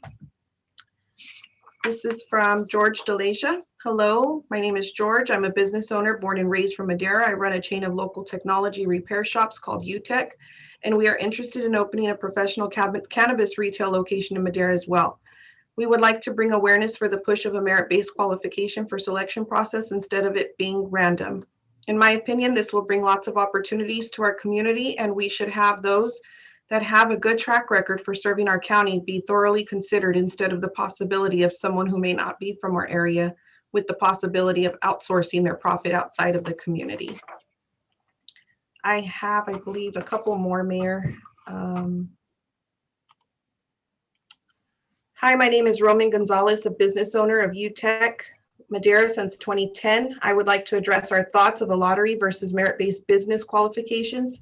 I also have Rico Saldivar, a long-term business owner that would like to share his thoughts. First, we feel that licenses should be selected merit-based as opposed to a lottery due to the fact that outside companies or individuals whom are not community-oriented may not give back to the community of Madera. The idea is to reinvest into the local city of Madera, especially to revitalize downtown and be able to create jobs locally. We oppose the lottery, which can potentially not allow us small business people to obtain a license. This next public comment is from Sean Raycraft. Good evening, council members and mayor. My name is Sean, and I'm a union representative with UFCW Local 8. Our union represents workers in a variety of industries, including cannabis, manufacturing, and dispensaries. We thank you for your work you have done to enact strong labor protections in your cannabis ordinance. We also strongly encourage you to adopt a merit-only based system for the selection of your dispensary permits. Good employers create good paying jobs with secure retirement, good medical benefits, and will help maximize economic positive impacts in the community. And one more. This is from Bobby Kahn. This is This is a slippery slope, as past history has shown. It drives up the lease prices on industrial property. Growing does not create many jobs, and the price increases can drive your regular light manufacturers out of your market as they cannot afford the lease rates. And that was the last of the public comments I have received, Mayor. Thank you very much, Alicia. Ms. Gallegos, I will call on you in a couple seconds. I got two members of the public that want to address. One is a phone number 8383.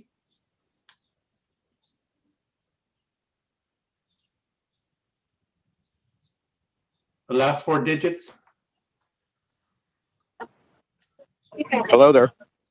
Hello. Hi, this is 8383. Yes. Okay. My name is Mike Warda, and I'm an attorney up in Turlock. I represent several companies that are involved in cannabis, and I've helped them obtain different companies, maybe up to, 30 licenses or so.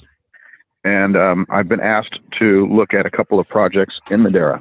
And so I wanted to just comment, and I know you've gone a long ways down the road, and I appreciate the presentation and some of the comments you've gotten, particularly about the lottery system. Eliminating it are really strong suggestions. The lottery system does not deliver what you need. You need to be able to evaluate a cannabis applicant no differently than you would if you were a private individual leasing a business property to an outside person. You want to take a look at their performance. You want to take a look at lots of different objective factors, not subjective factors. I have clients that pay towns their 5% public benefit fees that exceeds $100,000 a month. My email address is mike@wardalaw.com, and I can provide you with receipts from these companies. So it's possible that a dispensary can produce substantial revenue. The lottery process does not guarantee that.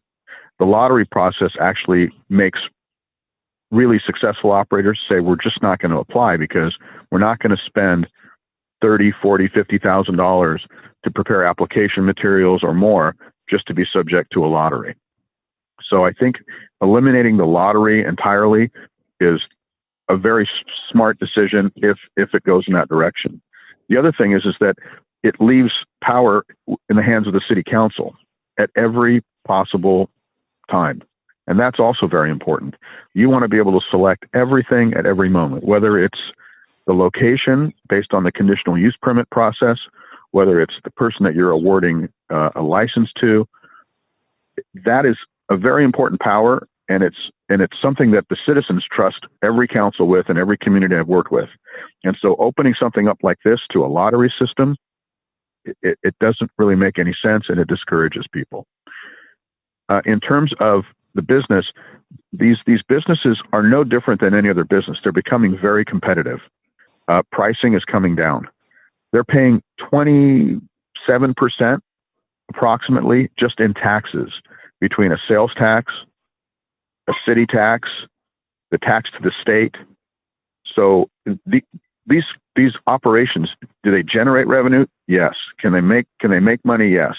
But are they things that you can squeeze a ton of money out of? Not more than a public benefit fee of 5% or so. And that is your public benefit. And so when you talk about how is it going to help the community, it really comes down to the public benefit fee. And maybe there are local operators that can accomplish that, and they have track records because they run businesses. But local operators, it should not be a factor. You should look at the best operator, people that have track records. The other side of this is cultivation. Cultivation licenses generally in communities should be sort of unlimited. You look at an applicant at a time, have your staff evaluate them, establish objective criteria, but don't eliminate the number of licenses, because that's really where the city can augment revenue, because a city the size of Madera really will probably only support maybe 2 dispensaries. 4 dispensaries is even going to be tough. In the city of Turlock, which is 70,000, I have a licensee that is there. They awarded 4 licenses. The dispensary that I represent is doing very well. The other dispensary that exists there is doing hardly any business. So if you've got one really great operator, you know, the consumer is going to go to the best operation, and that's what's going to happen likely in Madera, just like anybody else. So if you have 3 or 4 licenses, I want to thank you for your comments. I have several other folks that would like to comment. So if you could wrap that up, please. yeah, I'm sorry. I thought I had the 5-minute time period. I apologize. No, Maybe I went over. Actually, this is a good time to remind folks that it's 3 minutes. Oh, I apologize. It's okay. Yeah, I apologize. I'm available at that email address to answer any questions. The other thing is these unlimited cultivation licenses are very important because these are in warehouses. They're tucked away, and they bring in a lot of people. The advantages that Madera has is low property values, good labor costs, and a community that wants to work with people.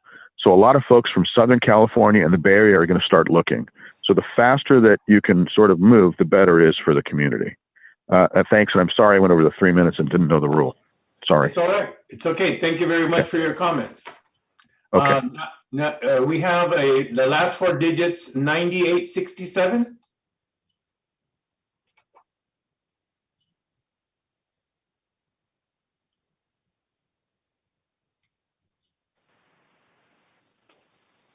Hello. Thank you, Mayor. Thank you, City Council members and City Manager. As a local business owner, my name is David Alamari. I highly object to the lottery system. I really feel it should be a merit-based system, just giving everybody a chance to get started in proceeding into a business like that. I really do feel the cannabis industry would be really good for Madera, helping generate a lot of income, especially for a lot of us locals that really want to apply for a business license doing the cannabis. It would give us a fair chance. The lottery kind of deters us from wanting to apply because, like what it's called, it's a lottery, it's a gamble if we're going to go. So I really, really object, and I would really hope that the city council members really, make a executive decision on going solely based on the merit system. And having 8 dispensaries in the town, I really think that's a great idea, and supporting, public equity for people of color.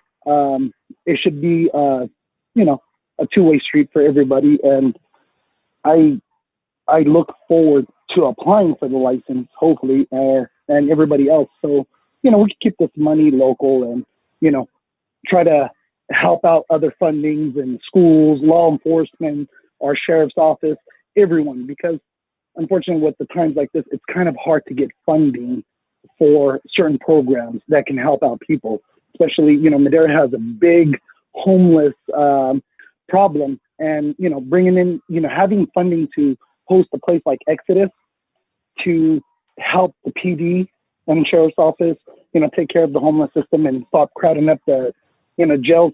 This dispensaries would help fund something like that. And I hope you guys take it into consideration to go based on the merit system versus the lottery. Thank you, guys. I don't want to take up too much of your guys' time. I know we have a lot of people going. Thank you very much, sir. Thank you very much. Now we'll allow Roman Gonzalez.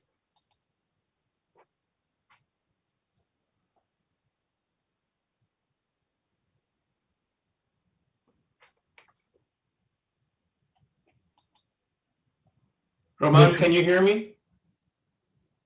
Mayor, okay, he's unmuted. Hear me? Okay. Hello, Mayor Garcia, council members and service officers. My name is Rico Saldivar. I'm a longtime business owner here in Fresno, California. I'm here along with my friend, potential business partner, Roman Gonzalez, who's a longtime business owner in Madera. We listened to the public comments, and we both share many of the same concerns and interests that we heard, and I just like to voice my opinion on the lottery. We're just, the way we feel about the licensing It should be based on merit.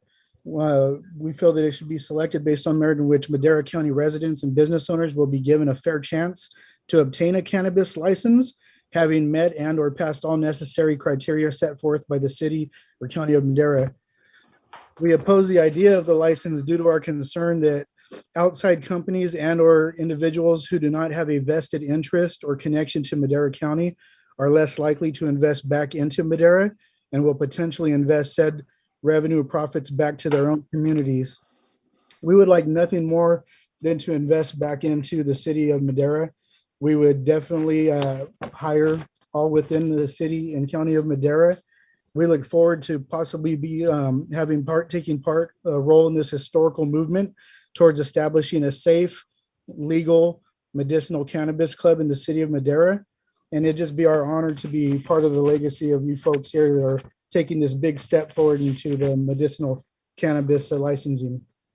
So that's pretty much where we stand. We just oppose the lottery. We feel that there's a potential for that revenue to be sent elsewhere, and we'd like to keep it home where we could invest into the downtown area, the city of Madera, invest into the community, the people, and just be a big part of beautifying Madera County. That's all I'd like to say. Thank you both. Thank you all very much. Thank you. Thank you very much. We now have the last four digits, 4783.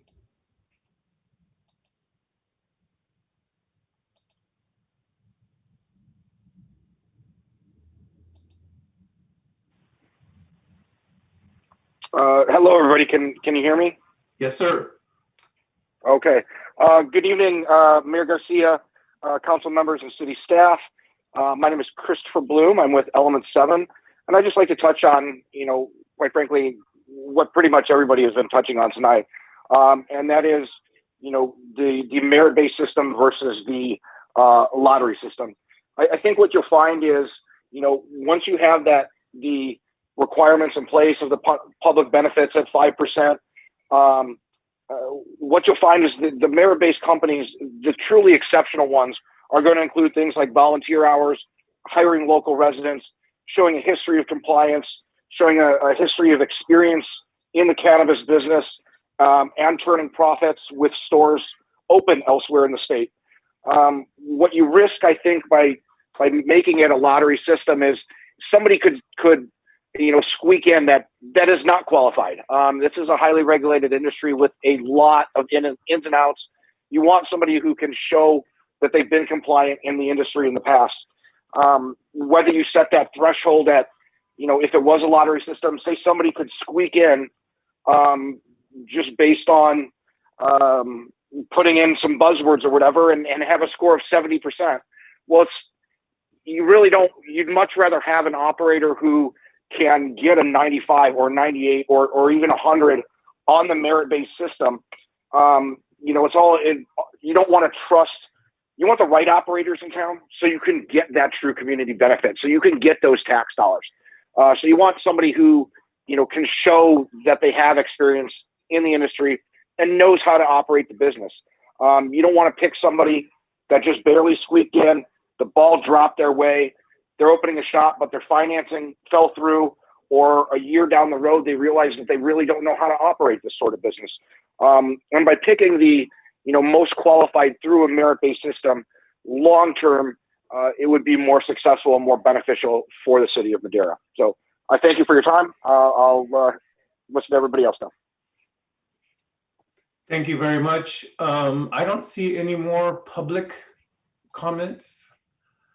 I will turn it over to Councilwoman Cici Gallegos. Thank you, Mayor Garcia. I'm going to be quick because it's a long meeting, so I'm going to say it fast. I'd like to thank everyone for their comments and the emails that they have spent time today on this. Out of the 14 people that I've heard tonight, maybe 4 are from Madera locally, which is concerning to me. I look at it, this is a hybrid model, and please correct me if I'm wrong. I've done a lot of research. I've gone out to different cultivating in different areas and different shops to get information and knowledge to make the right decision today. So we're looking at a hybrid model, which means that the applicants will be based on a merit-based number on all the areas that they're going to do the check marks on to make sure they have what they need to file for a permit. And after they do all that, and we go through the applications, and the ones that do make the 95%, which most of them probably will be 95%, it goes into a lottery. So it's not somebody who's not knowing what they're doing. So for me, it's like building a house. We have 5 contractors, 5 builders, developers that can build homes. They all can build the beautiful home. But us, as a city, we put regulations. We want garage door openers. We want granite countertops. It doesn't matter what builder comes in, they're going to do and put what we've asked for as a city into that home. I feel that's the same thing with the lottery system. All of the people that are applicants that go into this lottery can build this house, can open up a business, can do what they need to do because they've met the requirements in the merit-based system that we have put in place. So it's not like we're just throwing everybody into a bucket and picking out names. We're picking out the names in the bucket of everyone that has reached the criteria that we've asked for in the city of Madera. So please correct me if I'm wrong, City Manager Rodriguez, and it is not $20,000 or $30,000 to apply. So if this is something you want to do and you're serious about it, then so be it, because Madera is a good place and we are at a good place in the city and in this town to do this. And so if they want to be a part of it, woohoo, we're there with you and we're ready to rock and roll before anyone else. So I'll turn over to City Manager really quick to correct me if I've said anything wrong, because it's a lot of information, a lot of to digest. So please correct me if I didn't go through it correctly. Yeah, thank you, Councilwoman Gallegos. You articulated it quite well that it's a hybrid model. Step 1 is a merit-based process where every applicant is going to be compared to the criteria that's yet to be established, that's going to be established by council. Correct. And whoever receives a passing score, and it's whatever the score council decides to establish, 70%, 95%, 96%, again, that's the prerogative of the council. Then those applications would need to be put in the lottery, because again, going back to the analogy that Councilwoman Gallegos said, there are a lot of great operators, not good operators, great operators, and sometimes attempting to differentiate between what one operator versus the other one. And again, there's lots of great operators. That's where it's very challenging. At the end of the day, the draft ordinance would have the applications come before council at the tail end of it. The council at that point still has the discretion to either approve, deny, or modify an application. So again, I don't believe that the hybrid model takes away any of the authority or discretion or autonomy from the council. Rather, it really allows the council to establish whatever is important to this council.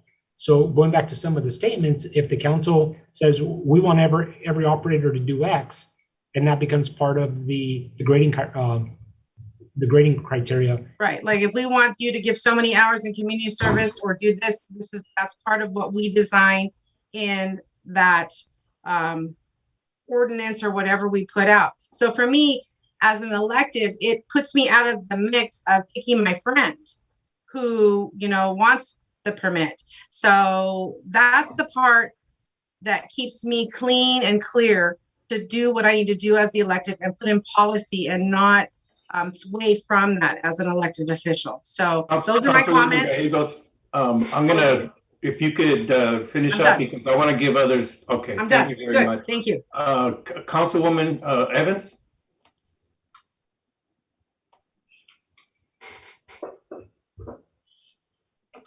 Okay, I'm listening to everything. I've been contacted by a number of different individuals, and I've also checked into just as Cece has. And in going through this, I'm sorry, I'm going to have to sway and go over to the merit. I've been talking to different individuals, and then I also have different members that I do know that are my family. So it may not sound right to some of you, but I have to just kind of go with my gut right now. And in the research that I have done and listening to it. And I understand the fact that there are individuals that just want to keep their hands clean. And I understand that, you know, and I do like the merit and the lottery. I'm just kind of leery of that because I don't want to go and say that we have individuals that come from another area and their name and number goes into that lottery. And we have individuals right here in our own community that would open up and be able to help our citizens. And that's what I'm about. I'm about the jobs here.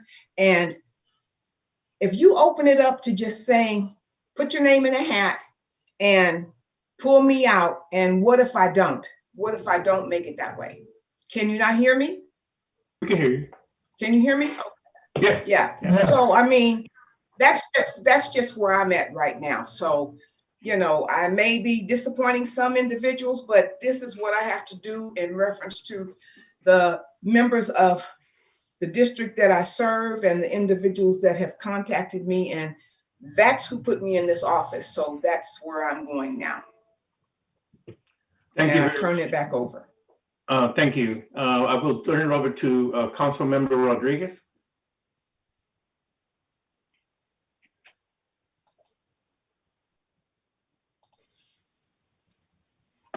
Sorry about that. I was talking to myself there for a minute. I wasn't sure if I was up next. I thought maybe other council members, but I did raise my hand. You know, there is a lot of talk about, you know, merit and lottery, of course, and that's probably the topic of today so that we can give direction. You know, out of all the comments that I heard, I think the biggest concern for people is that you allow this by chance. And, you know, I want to reiterate what the hybrid is doing at this time. It's allowing people to meet the merit base first. And when you allow merit and you add the criteria that you want on that merit, then you generate a point system. Because either way, and correct me if I'm wrong here, Mr. City Manager, whether it's a merit or a lottery, the fees are still going to be paid regardless if you're selected or not. Is that correct? Correct. So we can take that notion out of the way that you would invest all this money. If you only allow 6 licenses and you have a merit base for 20 people, well, there's going to be 12 people that are not going to be happy. And that's because they paid this money, they went through the process, and they didn't get selected. So that takes that out of the way. You know, I know the word lottery doesn't sound as very, very attractive, and coming from the folks and the businesses that spoke on it, you know, I totally understand that. But I think we're doing something different than other cities. I think Madera is pioneering a different way of looking at, you know, businesses in Madera. And I would have to agree with Councilwoman Gallegos that, you know, we want to give everybody an opportunity, even those on the that are locals from Madera that would qualify for the social equity. I would even propose that you separate 2 licenses from the proposed 8 license to make them into a social equity, but also put them through the lottery. And only those folks can apply for those licenses, because even they will have a large number of a big outcome, maybe 5 to 10. And you can base them off of the merit and then push them over to a lottery. This way, we're not having to make that final decision. That, I guess, you know, that's what it comes down to. Is I have people that have called me as well, and I know people that are in the business that want to get these retail permits. But I mean, frankly, I don't know how that looks on my end, that I show some type of nepotism or that I favor someone. And it would be a very difficult decision, because at the end, there's going to be winners and losers. Regardless of what system we go through, there's going to be winners and losers. I think the city's position here was trying to protect itself by reducing the amount of litigation based on the historical data that's been out there. And I might be speaking out of my shoes when I say this, but that was a presentation that Mr. McPherson brought us. And this is why we're here today, is because we want to try this hybrid approach. We're not taking away the merit. The merit is the #1 thing that goes before anything else. There's an appeal process after that merit. That's what the draft ordinance spells out. In that appeal process, you can still come back and fight for that. But I mean, the fact that you would invest all this money and lose it, you would do it either way. We're just giving everybody a fair, equal opportunity. If I'm the local person here and I know that there's bigger players than me with bigger pockets, I'd be concerned that I wouldn't be the one selected because, one, I'm not the biggest operator in town. So I want to get that equal opportunity as well. And I think that was the point that Councilwoman Gallegos made, because in the past, when we had to select certain individuals or builders for a different agency, I think that was the case there. We wanted to select them based on a lottery because everyone was qualified. Everyone was qualified. Everybody brought a good merit-based qualities. But at the end of the day, it's hard to make a decision when you have great operators in our community. So I want to thank everyone that made those comments, all the businesses, the local people. I think you guys certainly bring great points, and thank you. We are the elected officials, but again, we're looking out for you, and we're also looking out for the city that we avoid litigation. So those are my comments, Mr. Mayor. I don't want to get stuck too much on this. I don't know if we're gonna. Obviously, this is something pretty huge, but I don't want this to be the stop for us to move forward on an ordinance. I hope that we can come together, find middle ground so that we can move on to the other important components of this ordinance, which is the social equity component, what we do with our revenues, the zoning, what we do with non-retail. I mean, there's still a lot to discuss, and I'd hate to get stuck on this because we went through this before. And the last direction, comments were given as well. And the last direction that we gave the city was to move forward with these lottery and or retail deals. So those are my comments. Again, I want to thank everybody for their comments. I really do appreciate it.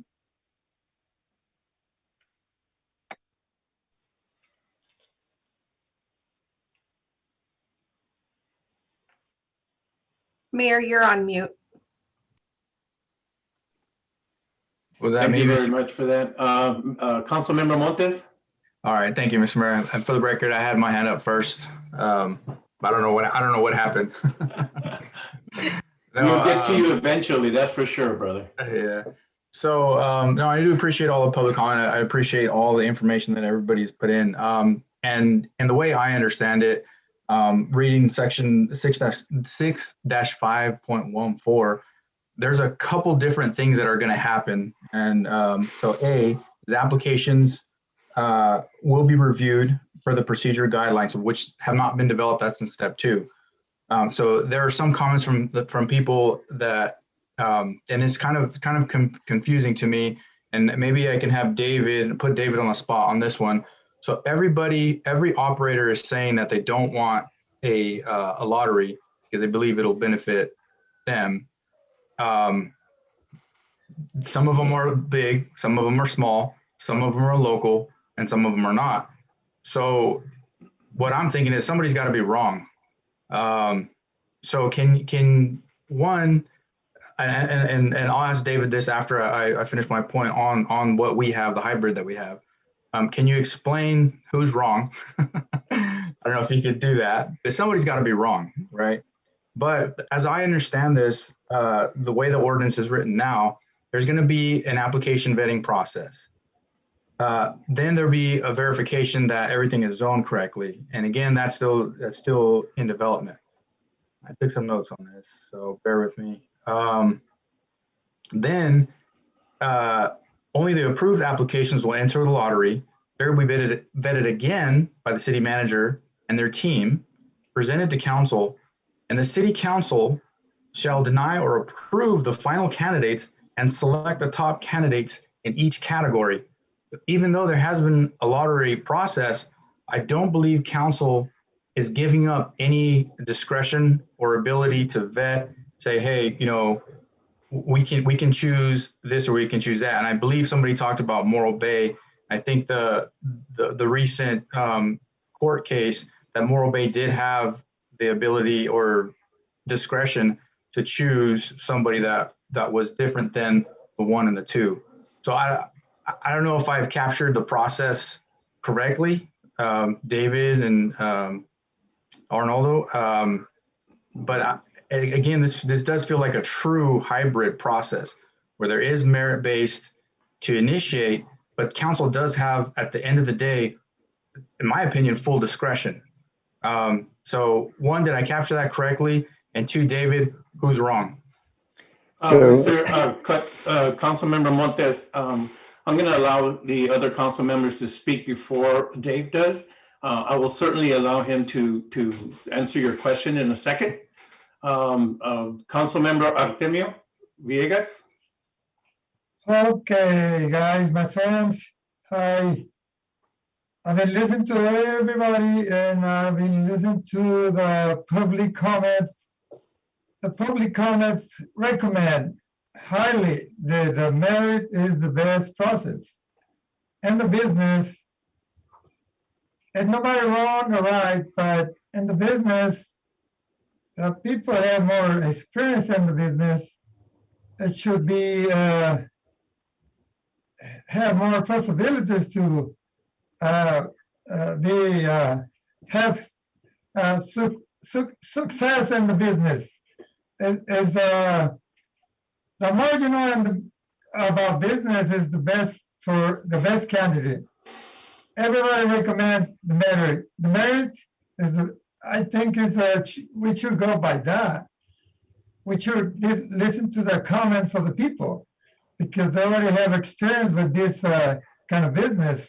So that's what I think we should listen to them, and I think it's the best process to do this kind of business in Madera. And some of these public comment people, they were saying about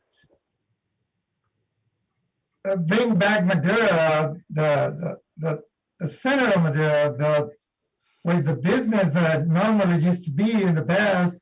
So we need to make Madera alive, but more business, better business, and that should be better for Madera. And I will say, merit is the best process. Everybody recommend the system, the way it's that they do in their own city. So I would say that we should listen to them. I'm a businessman. I know I studied so much, and even if you study, you still gotta like that kind of business you have in order to succeed in the business. It's not easy, but if you have experience, it's better than don't have an experience at all. And that's my comment. Thank you. Thank you. Thank you very much. After joining my colleague, Jose Rodriguez, in the ad hoc committee, we made progress in our discussions. We came together and we met in the middle regarding the other issues regarding social equity, regarding the small businesses being part of the process, businesses made up of people of color, local folks. And so we did come to an agreement as far like a basis for this. The only disappointment I had was that we went forward with the hybrid lottery, and we made it, we assumed that was the way it was going to be, and so I thought that was disappointing. Met with a lot of different folks who are in the business already. I met with folks who are here locally and want to get into the business. Obviously, larger companies, you have some from Canada, they can afford to pay a fee to get a permit and then not be chosen. But a smaller business, local or at least within our region, for them to lose out on that kind of money based upon a lottery, I think is a bad way to do it. It sends the wrong message. We don't have anybody else in our business community have to go through a lottery to open up a business in Madera. They are based upon their financial record, their business acumen, and they don't go through lotteries. And so I think it's a mistake for us to go down that path.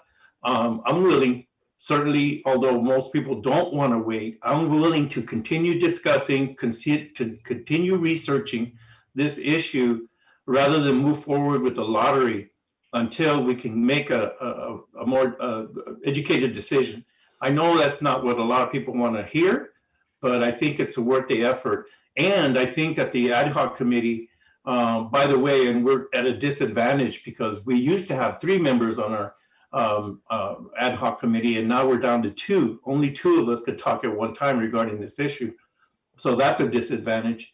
That we continue holding meetings between our city manager, Dave, if necessary, myself and Council Member Rodriguez, until we can continue to work this out rather than move forward. So I just wanted to make sure that that was understood before we move forward. Dave, would you like to chime in now? Thank you, Mayor. And I just wanted to, and I appreciate everything, all good comments from the speakers and from the council. But, you know, I think the comments made by the speakers is that because they don't understand the dynamics of it, is that everything they say is not, they're not giving up any of that. But I want to share with you a few things. So the last 245 applications that we scored, that the applicant scored 95% or higher, had less than 20% chance of getting a permit. Just like you're not unlimited. Those cities had 6 to 10 permits. And those are people that scored 95% or higher on an application merit-based process, have a 20% chance of getting a permit. If you look at your scenario, we're assuming assumption potential of 30 applicants for retail, that if you had 6 retailer licenses and you divide that, the same results, 20%. Their chances are the same. Another thing I want to point to you is that those that are already having conversations or know you're doing this have already started locking up properties they think perspective. Just in your region, Fresno, Madera, Hanford, Visalia, Turlock, all those, the average business has rented a property in advance or up to opening 24 months, paying an average of $5,000 per month for rent. They've already spent $120,000 locking up property.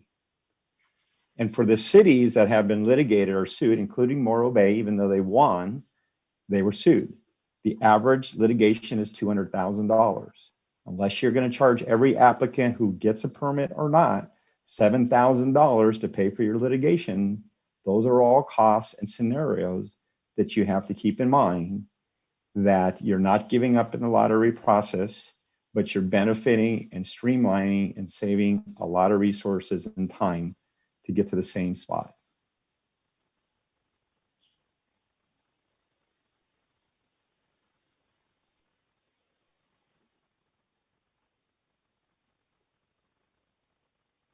I'm sorry, I was on mute again. Mr. Rodriguez, Arnoldo? Yes, Mayor. Do you have any further comments? No, I don't have any further comments. Again, staff is here to serve at the will of the council, and whatever direction we receive from council, we would appreciate it. So we can go back, so we can prepare an ordinance. I think collectively, the will of the council and the community is to move something forward. And at the end of the day, it sounds like we collectively, and I say we collectively, city staff, the council, David, and the community want to allow for it. We just have a slight disagreement about what the best process to get there, but the goals are the same. And so in terms of, from staff's perspective, the greater clarity that staff has from council, so we can go back and put paper to pencil. I'm sorry, I inverted the saying. Put paper or pencil to paper. It would make it a lot easier for staff, and just so we can simply move it forward, because the desire of the council for the past year or so has been to move it forward, and that's our goal. In terms of either direction, I think you've heard a lot of good discussions from staff's perspectives, as well as with David. We had recommended the hybrid model, going back to some of the numbers that David just said, and it's been echoed by some of the council here. Regardless of what process the council decides to move forward with, unfortunately, there's going to be winners and there's going to be losers. And David said, and I don't want to misquote you, David, but I believe you said 245 applicants have all scored 95% or higher. those are all very, very competitive. And so the hybrid model would take everyone that scores an A or an A plus and you put them in a lottery, because it's going to be challenged to differentiate between who's a great applicant versus a really great applicant. At the end of the day, I think the vast majority of applicants are going to be great no matter what. But again, staff is going to take any direction and any feedback from council. Staff is here to serve at the will of the council, and whatever direction you provide, then that's what we're going to move forward with. Hilda, before I call on my colleagues Rodriguez and Montes to speak, I want to get some your thoughts on this. This is a workshop, but we can provide direction. Would we put this up in the form of a vote? Correct. It was designed as a workshop with direction because there are still some outstanding issues here. There's a list, and I think for most of them, we could probably just go run through them and there would be a vote, yes, no, yes, no. And I think there's probably going to be agreement on all of them. But at this point, it appears that there may be a tie vote with respect to the lottery. So it really will be helpful to get direction, because you want to get that ordinance adopted. And the hope was that it could be adopted before July 1 because of the CEQA issue. And there is legislation to continue to exempt the CEQA process from these types of ordinances. However, there's no guarantee that legislation will pass. So yes, what I would recommend is that there was a list that your city manager provided on various things, like the project labor agreement. If anybody has questions about that, I can answer, or the health certificate, adding 2 social equity permits to the 6, and they would be part of if there's still a lottery, they would be part of a separate lottery. Those kinds of things. It really would be helpful to staff so that we can continue to craft the ordinance that would ultimately be approved by you. And if we still have a tie vote on the lottery, we'll see what we can do. Arnoldo, could you put these, or Wendy, could you put the screen back up regarding the issues that we did agree on as far as the ad hoc committee? I believe you had that part of the presentation. Yes, we sure do, Mayor. And if Wendy can put up, my computer's still freezing up on me for some reason. And there's a couple of council members that have their hands up, Mayor. Yes, I'm gonna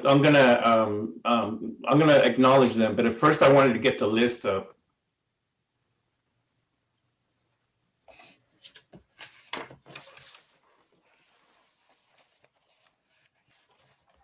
I would go to the next slide if that's appropriate, Wendy. Slide that one, if that's okay. Okay, thank you. Councilmember Montes?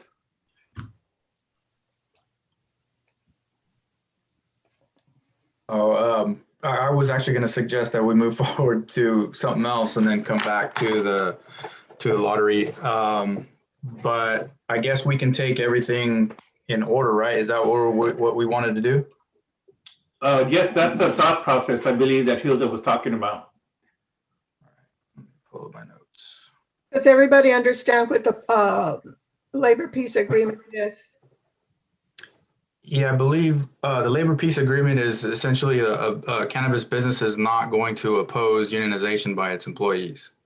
Right, and there is state law that already provides for that. However, state law has a threshold of 20 employees, and under the ad hoc committee's recommendation, that threshold would be reduced to 10 employees.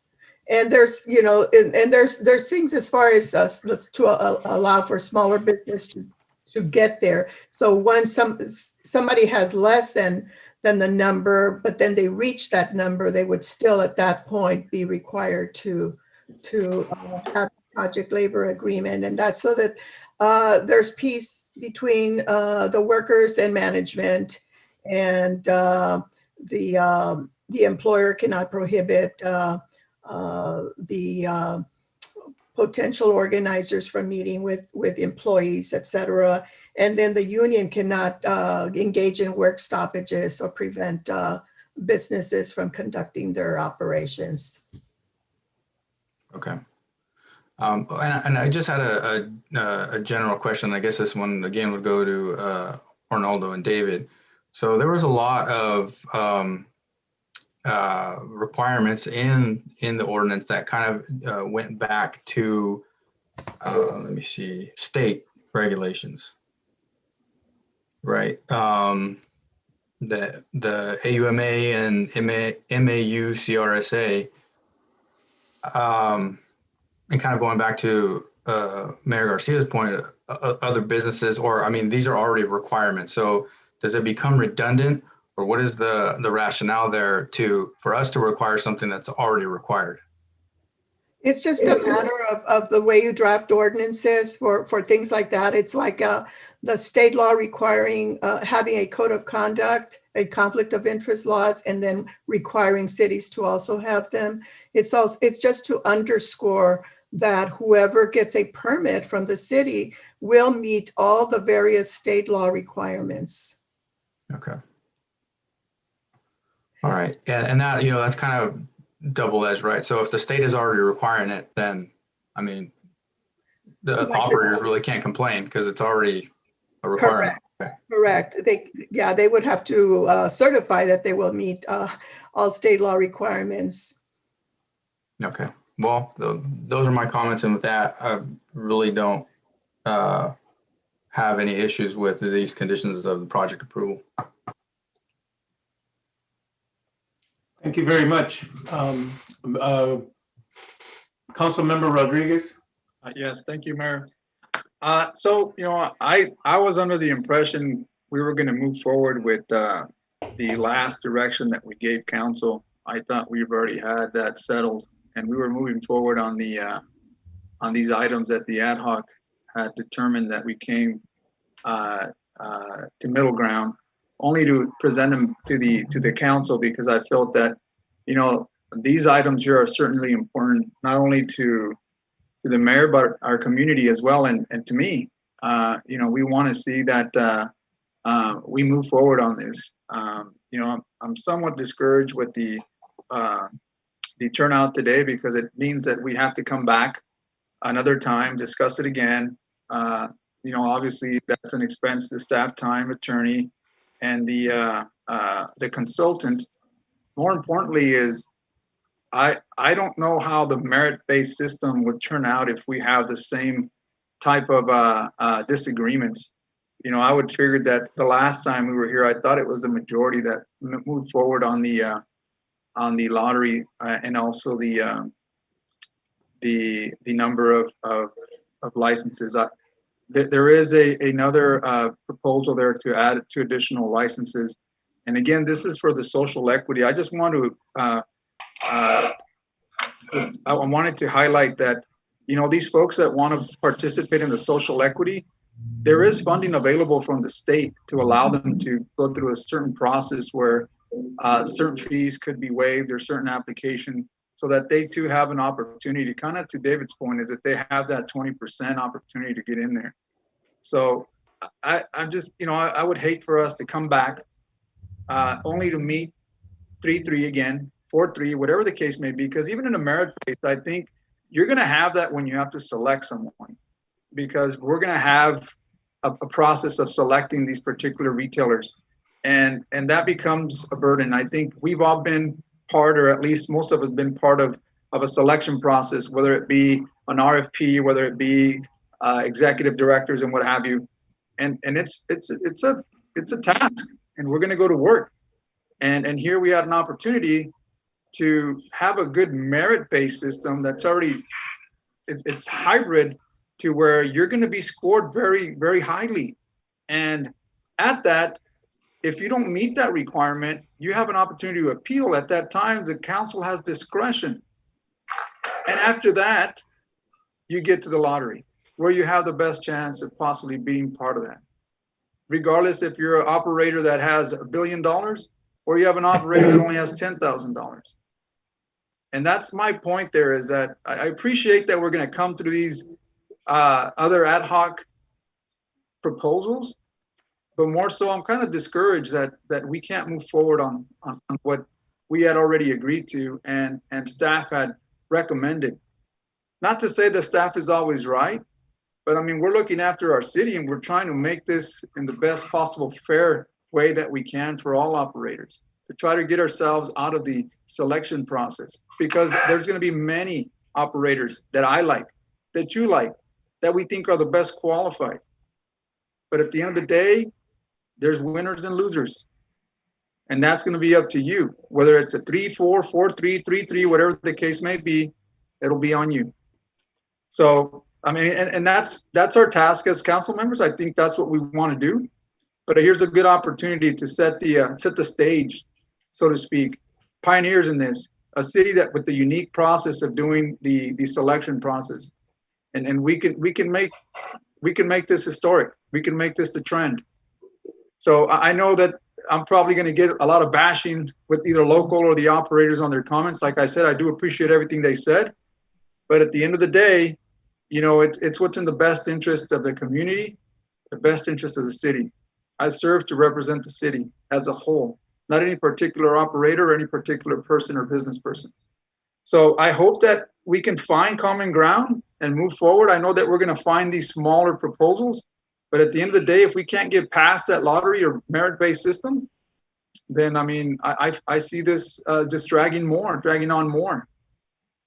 So anyhow, those are my comments. The other proposal that was on there before us, Mayor, was proposing of adding 2 more licenses for the social equity. And again, if those were selected, then they too would fall under that lottery system. But I don't know if that's even going to be brought up here, because obviously the lottery was not something that we don't agree on. So all other conditions of the approval here, I think we all can agree that we want 80% of the hires. We want people to be certified through either Cal OSHA or some type of health certificate. And I don't think anybody doubts about the labor peace agreement. We want people to be able to peacefully get into some type of labor agreement at some point, whether it's 10 or 20 employees. But I don't see any disagreement in that. The bigger picture is that we can't move forward. So we have to bring this back and again, spend staff time, spend attorney's time, and spend and those are my comments. Thank you very much. In the interest of time, it is now after 8:27. We can certainly bring this issue back. So I would like to propose that at this time, we vote on the issues that we can agree on or not based upon everyone's vote. And then we can continue the discussion, because otherwise we'll just continue repeating ourselves. And that's what I'm looking at, that we're repeating ourselves now. So I'm looking at my colleagues. Mr. Montes, do you want to say one more thing? You have your hand raised? Yeah. So maybe I was going to make a proposal on some of the things that some of the public comment had about unlimited cultivation. So these or this system, the lottery merit, is going to be based, or it's going to be solely for retail businesses. Is that correct? Is that not correct? Or can I make that suggestion that if we can move forward with, if council wants to, unlimited cultivation or some type of vertical integration, so that we can get moving on this, because my desire is to get this moving as quickly as possible. And if that's something that the council is okay with, we can give staff direction to say, okay, well, a cultivation or vertical integration would be a separate process. And I know we had, I think Councilmember Rodriguez had said something on the last meeting, and I want to say Mr. McPherson said something as well, but regarding that. But is that something that the council would be willing to entertain? So I appreciate those comments. Hilda, if it's not agendized, can we address those issues of cultivation? And Actually there, I was looking for the language in Mr. Rodriguez's report. I think we had discussed, or it's in the ordinance, that the ordinance is the hybrid lottery model, but it still was not clear, and that I understood that was going to be one of the issues to resolve today, and that is whether the lottery would also apply to the non-retail. And so it is within the agenda item. Okay, all right. I believe that would solve some issues, right? If that is not a part of what we're talking about. So if the lottery does not apply to the cultivation or some of the other matters, then we can move forward at least on that, and we can get that going sooner rather than later. Again, my goal is to move this forward as soon as possible, as quickly as possible. What that would mean, Councilmember Montes, is I assume you still, I really encourage just having one regulatory ordinance and not multiple ones. But what we would do then is we would plug in the process for the non-retail if there's a majority approval here today, or direction, that is. So we would plug into the draft ordinance some of the things that you're agreeing to as far as the other than the lottery issue. And then we would have a process for how the non-retail applicants would be reviewed and processed without a lottery, I think, is my understanding. So my problem with that, Hilda, and I understand what you're saying, but if we have not agendized allowing non-retail to be exempt from the lottery, then I see that might be a problem. You're only giving direction within the parameters of the workshop on pending cannabis regulatory ordinance and provide direction to staff. You're not making a binding decision, just like you gave direction before that you wanted a lottery, and now some of you are changing your mind. Some of you could change your mind again. Okay, so we would include Mr. Montes's proposal as a motion to exclude the other entities, the other types of entities from a lottery. Is that your motion, Mr. Montes? So if you want, yeah, well, okay, so I move that we exclude non-retail and vertically integrated operators, which, and I don't know if Hilda's going to tell me no, which may include retail, some retail, but not a standalone retail. And Mr. McPherson, I think, has some comments about the vertical aspects, about retail in that respect. And maybe this is getting to where the mayor is saying, are we now, it's almost 8:30. Do we want to engage in this discussion? Because we can from a legal standpoint, but do you want to do it right now? Mayor, would you like me to respond? Yes, please. So I think one of the, I'm hearing and just clear options for that is consideration when we did the workshop, the prior workshops, is that because you're not going to have a lot of demand for non-retail, again, cultivation, distribution, and testing labs, that you could make it an unlimited activity. Therefore, it's just quality control. Pass or fail, you get a permit. Not be involved in a merit base, it's quality control, and not be in part of a lottery for those activities. However, Councilmember Montes is wanting to consider vertical, which includes retail, and the concern is that people will manipulate it so they don't have to go through the competitive process for the retail side of it.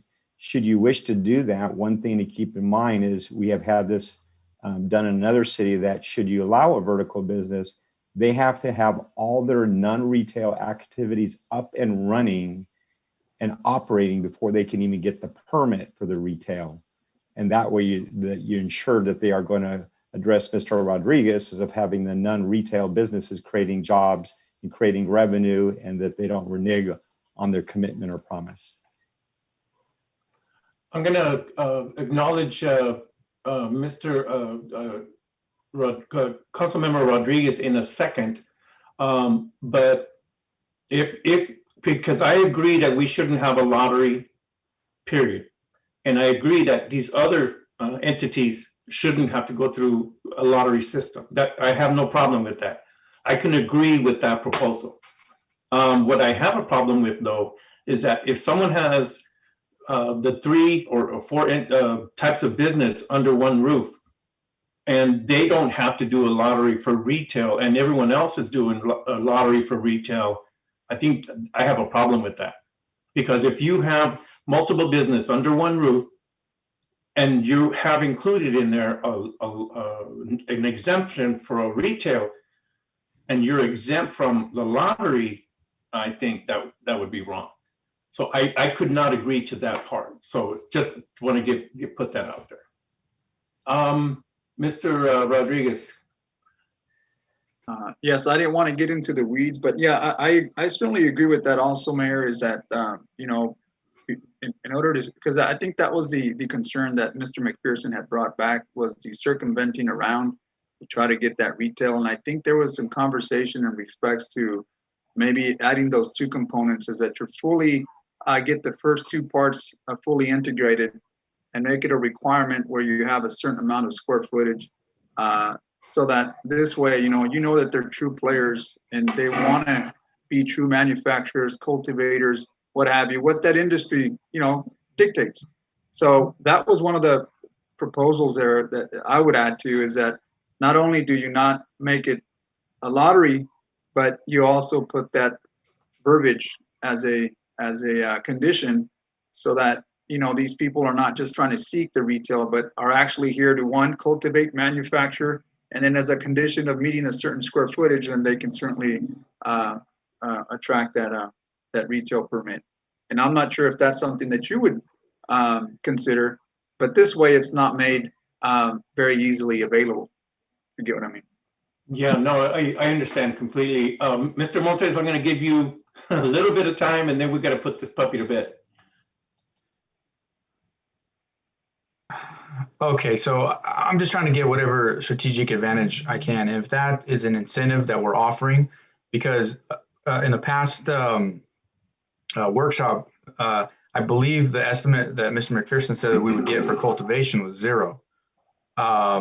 So if we can encourage that, that's what I'm trying to do here.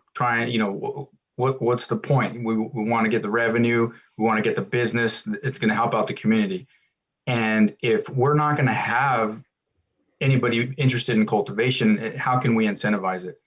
Also, how can we disincentivize people who are trying to circumvent the process, say, hey, I'm going to get a vertical integrated permit, and then I'm only going to do retail. And with what Mr. McPherson said, you're going to make them, create their other operations first. And then I think what Councilmember Rodriguez said is that you're going to have them on the hook or liable for a certain square foot of that cultivation area. So again, I feel like this is a compromise, and this doesn't affect any of the other retail permits that are in consideration or are being considered today. The other 8 would not affect them because they'd be standalone, so they're going to be treated different. And again, I'm trying to maximize our competitive advantage and say, okay, how can we incentivize businesses to come here? Because if you have just a dispensary, I mean, that's a certain amount of jobs. But if you have a cultivator, manufacturer, distributor, lab testing, and retail, well, that's just that much more. That's my rationale for this. I'm just trying to move this forward, so we're just not stuck spinning our wheels. Yeah, thank you very much for that. I'm going to have one more last comment, and then we're going to go ahead and act on your proposal. And it still needs a second. I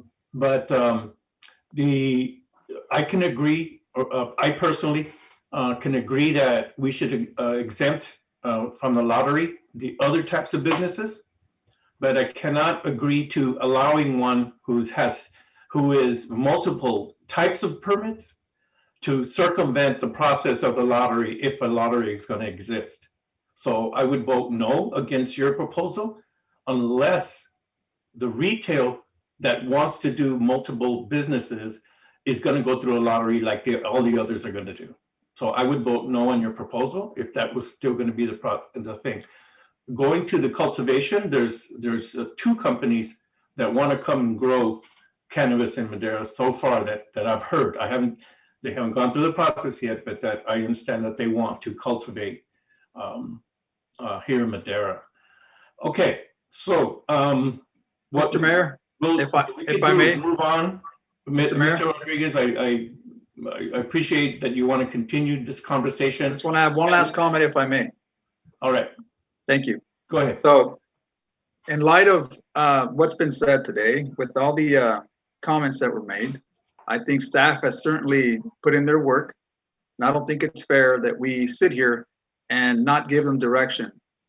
I will make my motion, if we can, to put this on a merit base. I think we owe it to the community. I think we owe it to the people out there, and I don't want to get stuck on this. We've been at this here too long. I think we got to make progress, but I do want to make sure that staff takes direction. And initially, I will apologize to staff because I think the merit-based system, that the hybrid, is by far superior. I think it'll be a great, but I feel that we're going to be stuck at this here for such a long time that nothing's going to happen, that we're going to be here bickering about what should be better, what not.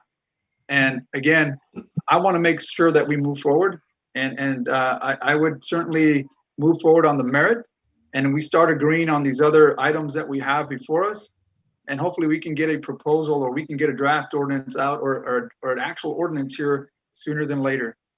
I'd hate to continue to fight this. It seems like I don't even want to describe the word. So thank you very much for your comments, Mr. Rodriguez. I do appreciate them. Democracy is messy. Yeah, Mr. Mayor, like I said, I'll finish my comment. I don't want to describe the words of what I feel right now, because I feel that this council had made some direction. Obviously, there's change of hearts, change of mind. That's fine. But at this point, I think I'm doing it for the better of Madera, and the better of the community and the citizens, and I think for staff as well, because I don't think it's fair that they're having to be driven through this and not having some sense of direction. So with that, Mr. Mayor, if it's if we want to do a motion to move forward on this merit-based, and I'd like to do that, but I would also like to touch on the subjects that Councilmember Montes did with respects to the non-retail, and let's get this process on the road. So I have a question, because Mr. Montes made a motion. It did not get a second. Do you agree that you want to adjust this all in to go ahead and make a new motion, Mr. Montes, including the others, and do them one at a time? Because that's what we were looking at, doing them one at a time. So we could amend the motion to exempt the non-retail and vertically integrated, and also go forward with the merit-based system, right? That's what I'm understanding. Well, but my point of order and clarification, I understood Mr. Rodriguez's, Councilmember Rodriguez's motion to be merit-based on everything, just stop the impasse.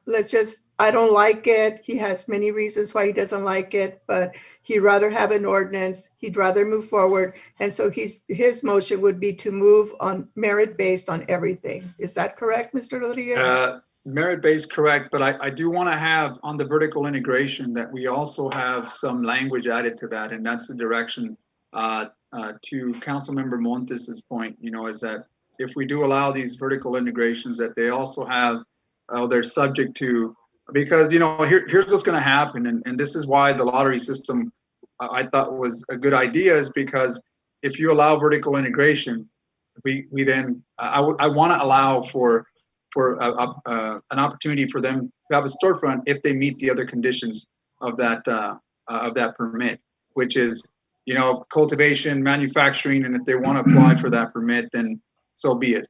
But I think there would be a restriction maybe on square footage or so. So at this time, there's a motion to create merit base on all entities. Is there a second to that? And also to allow vertical integration with conditions. Is that correct, Mr. Rodriguez? Yeah, if need to, please. Yes. I'll second that Okay. then. So we'll need to look at those conditions at a later time? We can just Yes, come back? staff will prepare conditions that will be part Okay. of the next draft ordinance. All right. Okay, motion made by Councilmember Rodriguez, seconded by Councilwoman Evans. Any more further discussion? So, yes, and I just want to clarify. So, make this point clear. I'm sorry, Hilda. We said merit based on the lottery for retail. And what did we, Councilmember Montes, I'm sorry, you had brought up a point there, and I want to make sure that we go back to that. You're gonna freak everybody out with lottery. So you said lottery. So there's no No, the lottery. lottery, I apologize. The lottery system, the merit system was for retail is what I meant to say. Well, and on the non-retail, we leave that as a merit base, or we open that up to just permits. And I think one of the suggestions earlier was that we leave it open since there's not going to be a lot of attention to that. Is that correct, Mr. McPherson? Did you say that in the past? Is that there's not a lot of attention in these particular areas, correct? Yeah, there may not be a need for creating a cap on it if you don't hit numbers or discourage people from there, because it's not the golden ticket. So that's not where it's the lucrative. You can have people lining up at the door and have problems with numbers. So there you go. That's what I wanted to say earlier. I'm sorry. So the merit base is so that we can move forward, Mr. Mayor. No, I get it. And on the non-retail, then we can leave that as just meeting the conditional permits as they would for the state. Whatever the local agency or whatever the state requires, then we can move forward on that. Does that make sense? You don't want any local conditions? No. There's state conditions and any other local permit process that there is. So basically, I mean, I view everything, I view even those, I mean, those permits still have to be evaluated. Those permits still have to have merit. So I view everything as merit. The retail would have a cap on the number, but the non-retail would not have a cap on the number. That I can agree on. As far as the merit or not, I still think we can have further discussion on that and bring that back. But certainly, I think we can move forward on the idea of moving this ordinance forward, which is the merit based on the retail side. And Mayor, what Hilda and Councilman Rodriguez really saying is a quality control minimum criteria that you get a good quality business, but there's no cap on it, like 80% versus 95% for quality control. Okay, so what I'm going to ask you, Mr. Rodriguez, is to read your motion, because I think that we had some confusion here. And so if you could state your motion for clarity.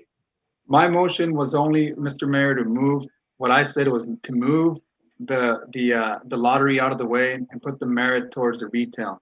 That was my motion originally, because I wanted this to move forward. On the other end, with the non-retail, I wanted that to have some suggestion. I think Councilmember Montes had brought a pretty good point there in regards to, hey, if we do a vertical integration, are we going to require a merit base there? And I don't think that they should be subject to that merit base the way the lottery is on the retail side, only because of what Mr. McPherson's comments were, that the amount of licenses that'll be applying for that area are not going to be as much as the ones for the retail. Does that make sense? No, to tell you the truth, no, but I'm going to allow Councilwoman Gallegos to speak. Okay, I just wanted to thank Councilman Rodriguez for trying to move us forward and doing such a great job and being the leader that we needed tonight. I think this motion is that retail will be on the merit system, and that the cultivating will be on just an application that they would need a merit or lottery, because there's not going to be many people that are going to apply for that. Is that correct, Councilman Rodriguez? That is correct, but I would allow for suggestions. This is not, the direction that we had today was mainly to get through this whole lottery process. On the non-retail, I think this is why we had the workshop, is to bring suggestions and comments to this. And this is where we're at now. So I don't know if any other council member has any other suggestions. I don't see other hands raised besides yourself and Cece. But going to the question of some entities having to go through the merit system and then you exempt others just because they're not in the same type of entity it smacks to me of unfairness. I believe that we could do merits based for the other entities, and they're not going to be over and or overly restrictive. I believe that if we do merit system across the board, everyone will be treated the same, and we can move forward. I don't believe that there should be any exemptions. If you want to open up a business in Madera, then you comply with the merit-based system completely, and then you can open up your business, because that way it's not based on the lottery and the restrictions. Yeah. Mr. So I think you're correct, but since there's not a limit on the cultivators, there wouldn't be a competition, and that's why the retail, it's a merit-based system, because there's a competition, because there's a certain number of permits that are going to be issued. That's why they're based off of merit, because it'll be the top 6 or 8 that get selected.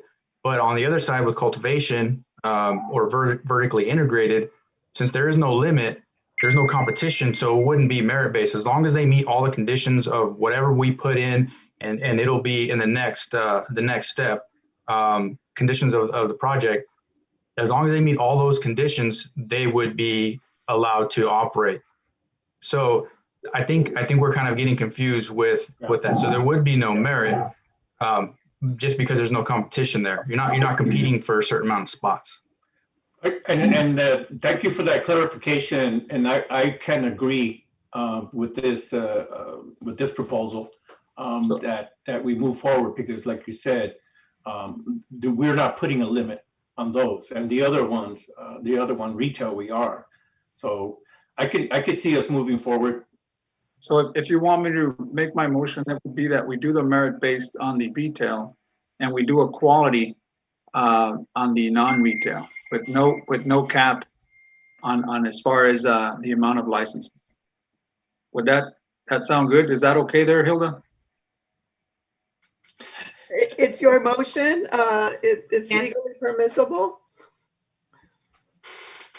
What was that, Hilda? Again? It is an appropriate motion. Retail on merit and quality compliance on non-retail, with no cap on the number of permits to be issued. Of course, you can always change your mind if all of a sudden you're getting a lot of them, but we'll do that one next year. Yeah. Okay. So we have a second by Mr. Montes. Any further discussion? Seeing none. Was that a motion by Councilmember Rodriguez and a second by Councilmember Evans? Was that? Okay. Yes. Thank you. And are we doing this in block? How did you understand it? We doing block, or are we going one by one? I think we've got direction on all the other issues, unless somebody really objects to any of them. I think right now we should vote on the motion that's on the floor. Okay. Alice, could you call roll call? Councilmember Gallegos? Yes. Councilmember Rodriguez? Yes. Councilmember Montes? Yes. Councilmember Evans? Yes. Mayor Pro Tem Villegas? Yes. Mayor Garcia? Yes. Motion passes unanimously with 6 yes votes and 0 no votes. Thank you very much for that. Can we go to the slide that had the other issues that we wanted to talk about, Mr. Rodriguez or Wendy? Or would someone like to make a motion to vote as a block on those? Mr. Mayor, I believe staff said that they had direction, and so we're good. Okay. Well then, thank you very much. And I think we can move on to our other subjects. We now are looking at the consent calendar. Matters listed under the consent calendar are considered routine and will be enacted by one motion and one vote. There will be no separate discussion of these items. If discussion is desired, a member of the public or a member of the council may request an item be removed from the consent calendar, and it will be considered separately. Alicia, do we have any public comment on the consent items? No, Mayor. I remind my colleagues that item B8 has already been removed, and we will be discussing that at a later time. I'll move to approve the consent calendar as presented with removal of B8. Second. Who was the second? Councilmember Rodriguez. Thank you. Okay. Motion to approve the consent calendar by Councilwoman Gallegos, seconded by Mr. Rodriguez. Alicia, would you please call the roll? Councilmember Gallegos. Yes. Councilmember Rodriguez. Yes. Councilmember Montes. Yes. Councilmember Evans. Yes. Mayor Pro Tem Villegas. Yes. Mayor Garcia. Yes. Motion passes unanimously with 6 yes votes and 0 no votes. Thank you very much. We have no items under public hearings. We will now move to section D, petitions, bids, resolutions, ordinances, and agreements. I believe item D1, update to the code okay. The code of conduct, we removed that one also. I'm sorry. So we will not discuss item D1. We will do that in the future. Under item D2, agreement with WSP USA for the development of the Madera Transit Plan, Madera Metro, in the amount of $100,000. I believe Yvette Iretia has this report. Yes, good evening, Mr. Mayor and council members. This item is a request to approve an agreement with WSP USA. I will turn it over to Mr. David Huff to make this presentation. But before doing so, I want to introduce Mr. Huff for those that don't yet know him. Mr. Huff started with the City of Madera in December 2015 in the Parks and Community Services Department.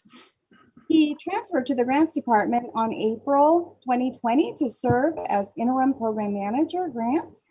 And his focus has been managing all aspects of the Transit Division since then. I wanted to also share that in January 2021, he completed a Leadership in Management Transit and Paratransit Certificate Program. So we're very proud of him for pursuing that certificate and completing it.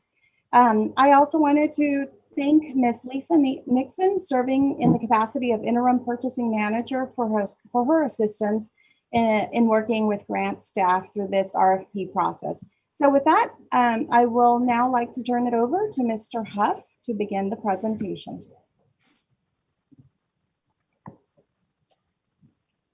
Okay, good evening, Mr. Mayor and Council. I'd like to discuss item D2. Can you guys see my screen? Yes. Okay, thank you. All right.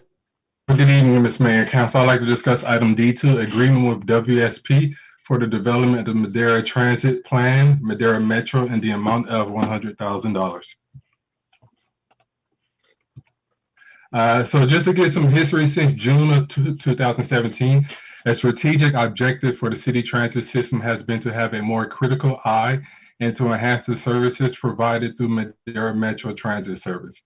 In 2018, staff reapplied for the Caltrans Sustainable Communities Grant, and in November of 2020, the city was awarded $100,000 to develop the Madera Transit Plan, MTP, Services Assessment.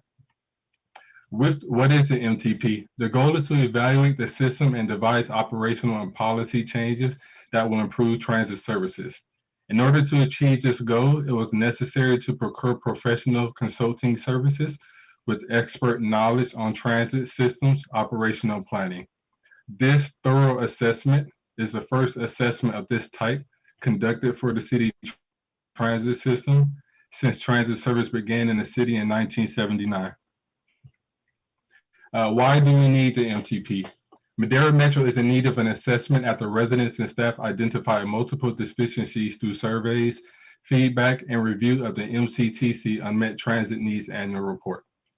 The MTP will assist the city in providing transit services to the community that are efficient and desirable for residents. The MTP may include redesigning or structuring its 3 fixed routes, updating schedules, improving headways, reducing miles traveled, increasing ridership, and/or devise new service boundaries. With the RFP and scoring, so once we did the RFP, we released it and we did the judging basically on 6 different areas. Within that RFP, we also said we know how those areas will be scored and then evaluate and what is each consulting firm to include within that section. Those sections that are basically being scored were qualification and experience, organization and approach, scope of services, schedule of work, local presence, and then also references. In total, based off those 3 proposals we received from these names that you see here, WSP USA scored 1,017.50. LSC Transportation Consulting Inc. scored 1,025, while also Moores & Associates scored 873.75. With the scoring, it continued on with the next phase, having oral interviews. The oral interview consisted of an interview presentation by team and also Q&A response panels. The oral interview totals for WSP USA was 327.50, while also LSC Transportation Consulting Inc. was 317.50. While with the proposal's final ratings, WSP USA was in first with 1,345. LSC Transportation Consulting Inc. was a close second with 1,342.50. And then also lastly, Moore & Associate was in third with 873.75. In closing, the cost proposal. So this table here basically shows as far as what each consulting firm included in their cost proposal for their scope of services. WSP USA, they were able to do the services for $100,000. LSC Transportation Consulting Inc., $98,350. And then also lastly, Moore & Associate was also at $100,000. The Caltrans Sustainable Communities Grant was awarded in the amount of $100,000 with a local cash match of $12,956, which will be covered through the use of local transportation funds to cover staff time. Therefore, this agreement has no impact to the city's general fund and will not exceed the grant amount. Mr. Mayor and Council, thank you for your time. So now I'll be happy to answer any questions that either of you guys may have. Thank you very much, Mr. Huff, and congratulations on your certification. I will now pass it on to my colleagues. Okay, Does anyone have any questions? Hearing none. Is there any comments from the public, Alicia? No, Mayor, none received. I will bring it back for action by the council. Mayor, move to approve item D2 as presented. Second the motion. Motion made by Councilman Montes to approve item D2, seconded by Councilwoman Anita Evans. Alicia, will you call the roll, please? Councilmember Gallegos? Yes. Councilmember Rodriguez? Yes. Councilmember Montes? Yes. Councilmember Evans? Yes. Mayor Pro Tem Villegas? Yes. Mayor Garcia? Yes. Motion passes unanimously with 6 yes votes and 0 no votes. Thank you very much. Next, we move on to item D3, agreement to complete an updated Americans with Disabilities Act, ADA, self-evaluation and transition plan, SETP, and related budget amendment. I believe this presentation will be by HR Director Wendy Silva. Yes, good evening. Thank you, Mr. Mayor, and good evening, Council. So this is an item to award a project for an update to the city's ADA self-evaluation and transition plan. The ADA SETP for short, it's required to comply with Title II of the Americans with Disabilities Act. It's also required to receive project funding from the California Department of Transportation. We must certify each year that we have one and we're making progress on it.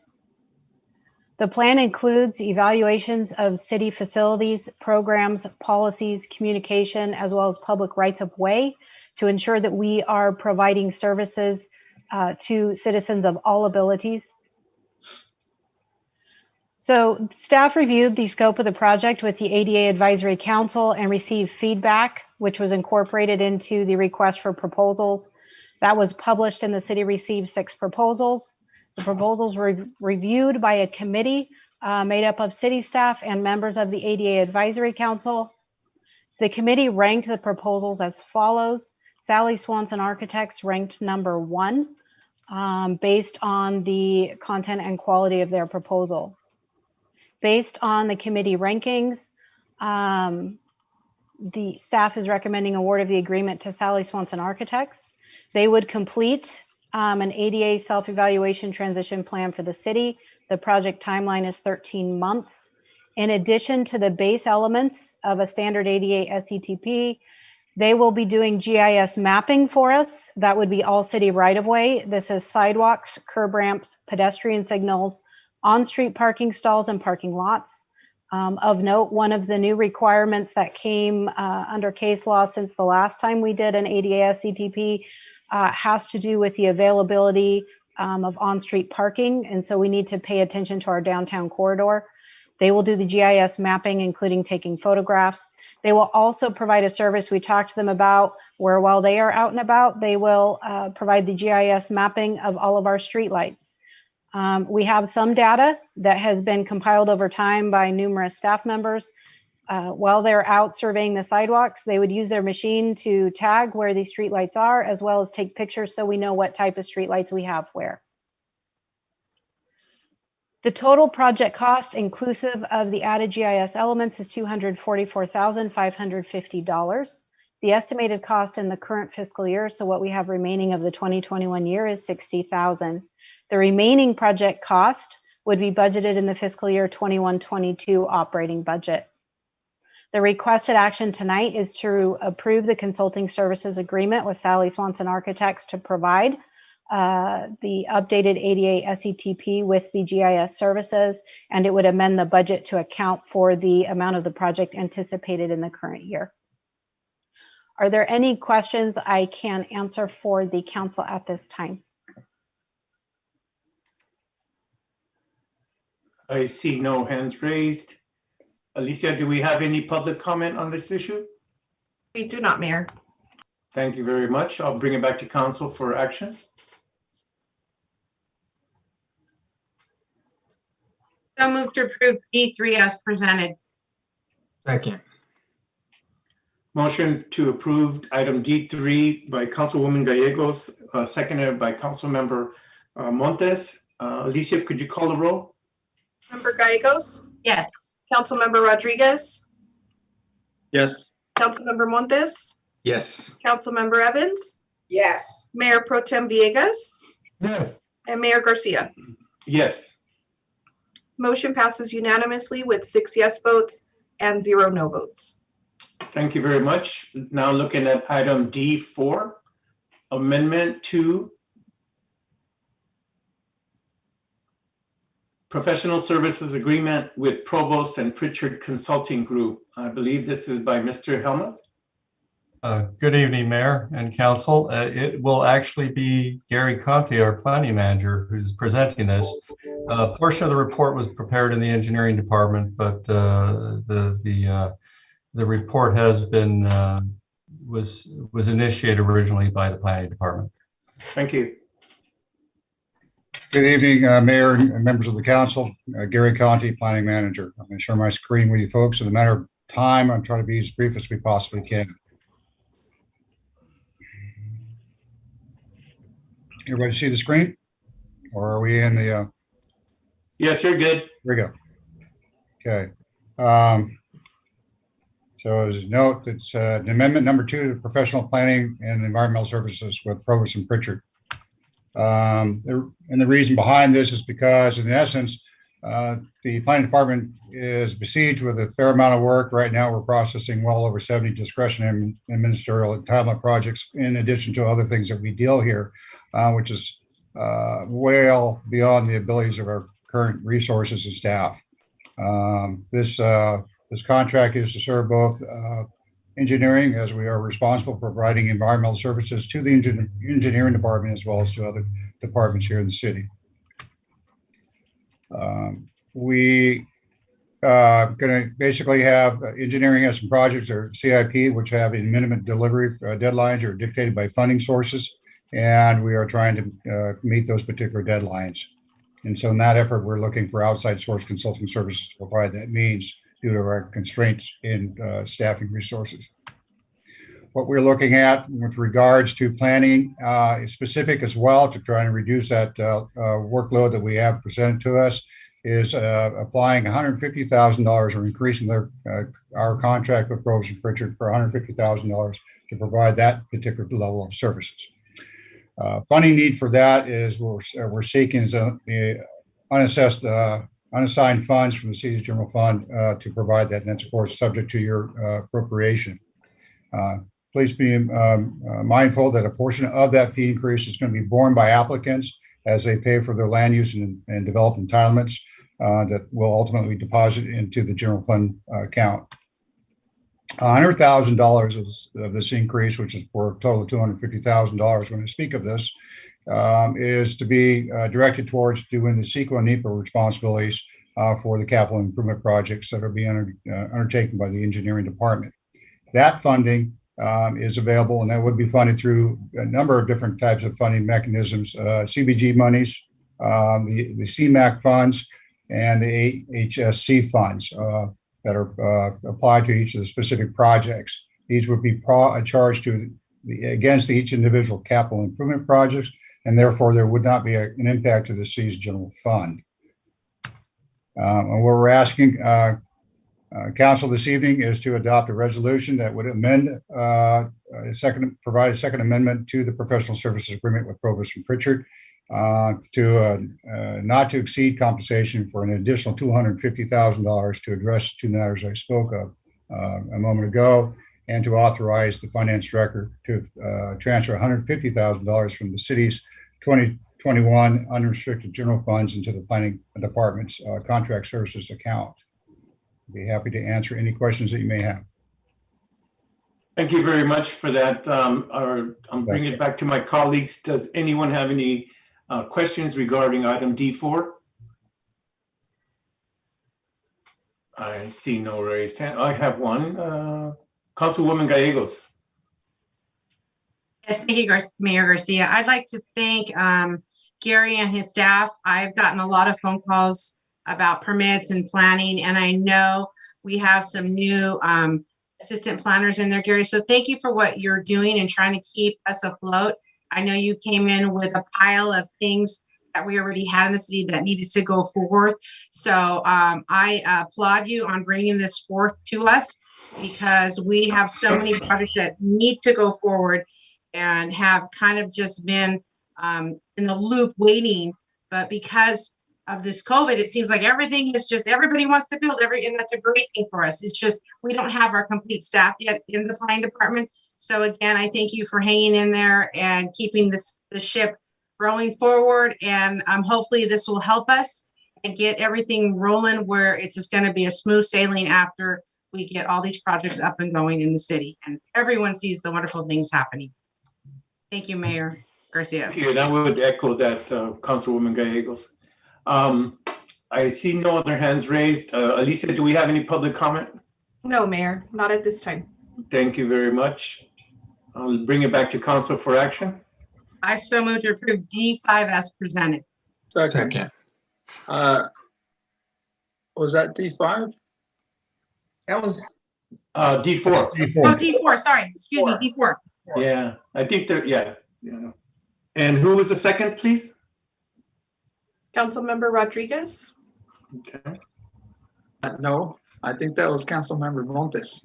I just corrected. So what was it? Councilmember Montes, you had the second, correct? You have the second on that one? Yes, he does. Rock, paper, scissors. Yeah, give me the second. Okay. It's yours. So this is under item D4. There's been a motion by Councilwoman Gallegos, a second by Mr. Montes. Alicia, could you please call the roll? Councilmember Gallegos, Yes. Councilmember Rodriguez, Yes. Councilmember Montes, Yes. Councilmember Evans, Yes. Mayor Pro Tem Villegas, Yes. Mayor Garcia. Yes. Motion passes unanimously with 6 yes votes and 0 no votes. Thank you very much. We will now move on to item D5, which is a professional planning and environmental review service agreement with Rincon Consultants. Mr. Conti, I believe you have this one. Yeah, I'm on the floor for this one and the subsequent one as well. And the issues are much the same. And to that is basically relieve the backlog of work that we have before us. I'm going to share my screen on regards to this particular matter. Rincon. All right. You have the screen, or do I have the right screen up? My apologies. Let me get You're good. We're good? Yes. Okay. Okay, item D5, of course, is professional services with Rincon Consultants. And it's again from the basic parameters that we're dealing with that I spoke of earlier, and that's trying to work and get through that backlog of a number of discretionary ministerial projects. We already had a contract that was issued with regards to Rincon, and that was approved by Resolution 2045. But there were some discrepancies within that contract in regards to the agreement was never really fully exercised. And thus staff and Rincon had finally resolved those particular discrepancies, and now we're ready to move forward with that particular contract. And this particular contract is in for a total cost of $50,000. It is within our budget today. And it's we're not seeking any additional funds with that. That is now funded within the department's fiscal 2021 budget. And so what I'm asking to the council to this evening is basically to adopt a resolution rescinding Resolution 2045 and approving a professional services agreement with Rincon for a not to exceed compensation of $50,000. Be happy to answer any questions that you folks may have. We have Councilwoman Gallegos. Another fast comment for the past council member, the new council members that haven't been here. We as a council, we're encouraging our staff to put forth CIP projects. And part of that is having to have more permits out there, and that put more pressure on our building and planning staff. So I thank Gary again, and I've been in there a lot with him. And correct me if I'm wrong, Gary, we've already gone through so many more permits in this amount of time than we did last year. Is that correct, Gary? That's correct. We have basically doubled our input that we received the prior year. We are, like I said, we're besieged with a fair amount of work. And normally on a team management that we have today on the crew, we would be handling fundamentally 10 to 15 projects. So you look at 70 projects is in essence insane. Insane. So again, thank you for those long hours and your commitment to get these through. And I appreciate it. So I just want to do those comments. Thank you, Mayor Garcia. I don't see any hands raised for any of my colleagues. Alicia, do we have any public comment? None at this time, Mayor. I will bring it back for action from my colleagues on item Mr. Mayor, I D5. move to approve item D5. Second it. Watch out. Motion to approve item D5 by Councilmember Rodriguez, seconded by Councilwoman Gallegos. Alicia, could you call the roll, please? Councilmember Gallegos, Yes. Councilmember Rodriguez, Yes. Councilmember Montes, Yes. Councilmember Evans, Yes. Mayor Pro Tem Villegas, Yes. Mayor Garcia. Yes. Motion passes unanimously with 6 yes votes and 0 no votes. Thank you very much. We now move on to item D6, Professional Planning and Environmental Services Agreement with QK. Mr. Conti. And thank you, Mr. Mayor and council members. Gary Conti, Planning Manager. And I'll once again share my screen in regards to the last item here and the request for services. And I perhaps lost it. No, I hope not. Here we are.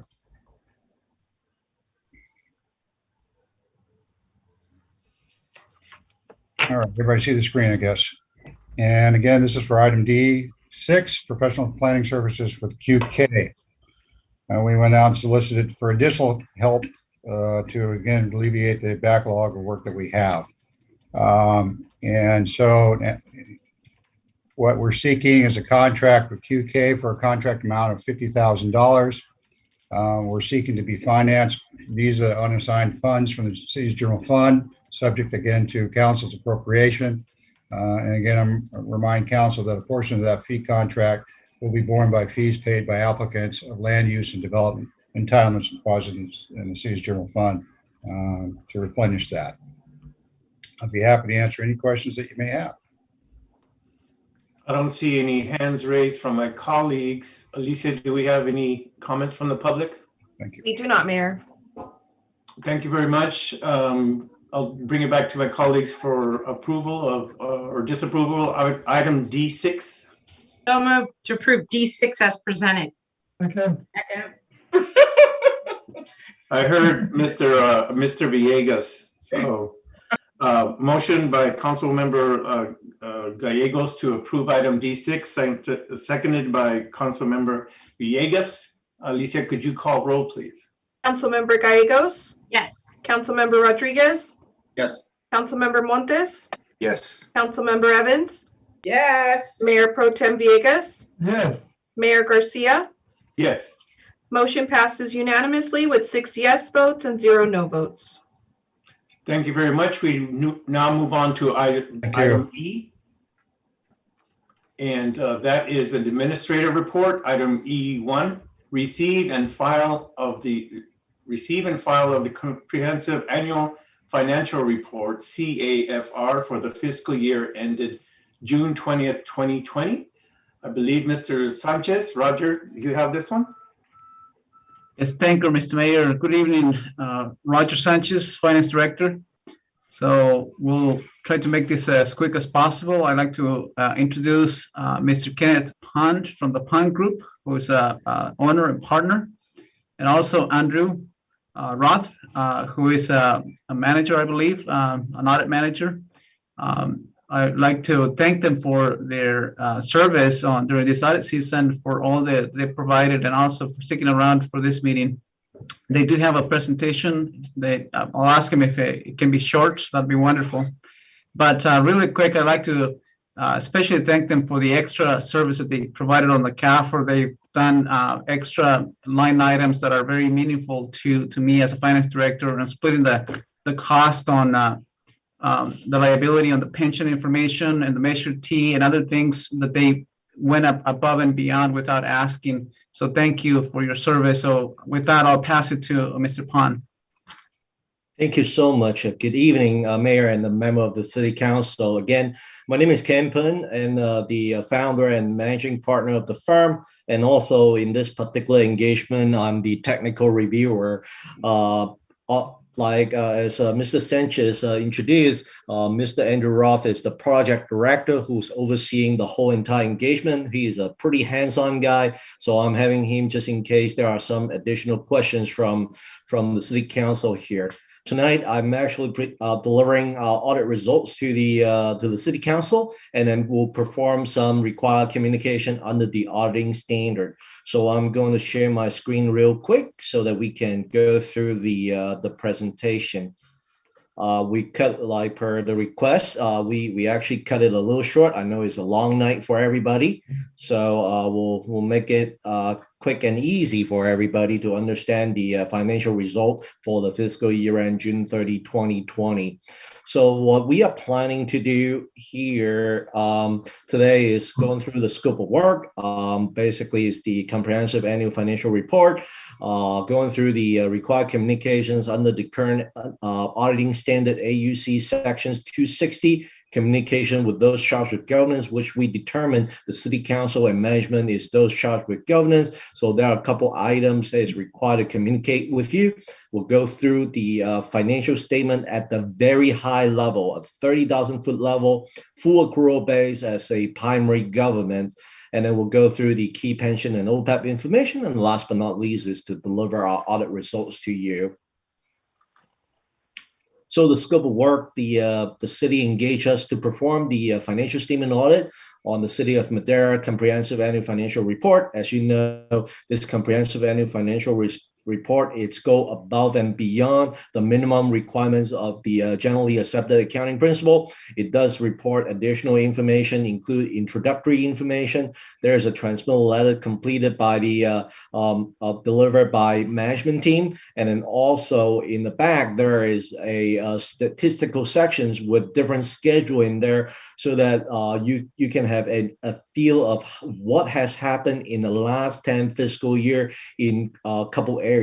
The financial trend of the city, the revenue capacity, the debt capacity, some demographic information, and last but not least is the operating information for the City of Madera itself. Our job is actually looking at the financial sections, which is the second section within the Comprehensive Annual Financial Report. And our responsibility regarding the audit is, one, we are here to perform and express our audit opinion about whether the financial statement present fairly in all material respect in accordance with generally accepted accounting principle. Our responsibility is to plan and perform the audit to obtain reasonable assurance, not absolute, about whether the financial statement are free from material misstatement, whether due from fraud or errors.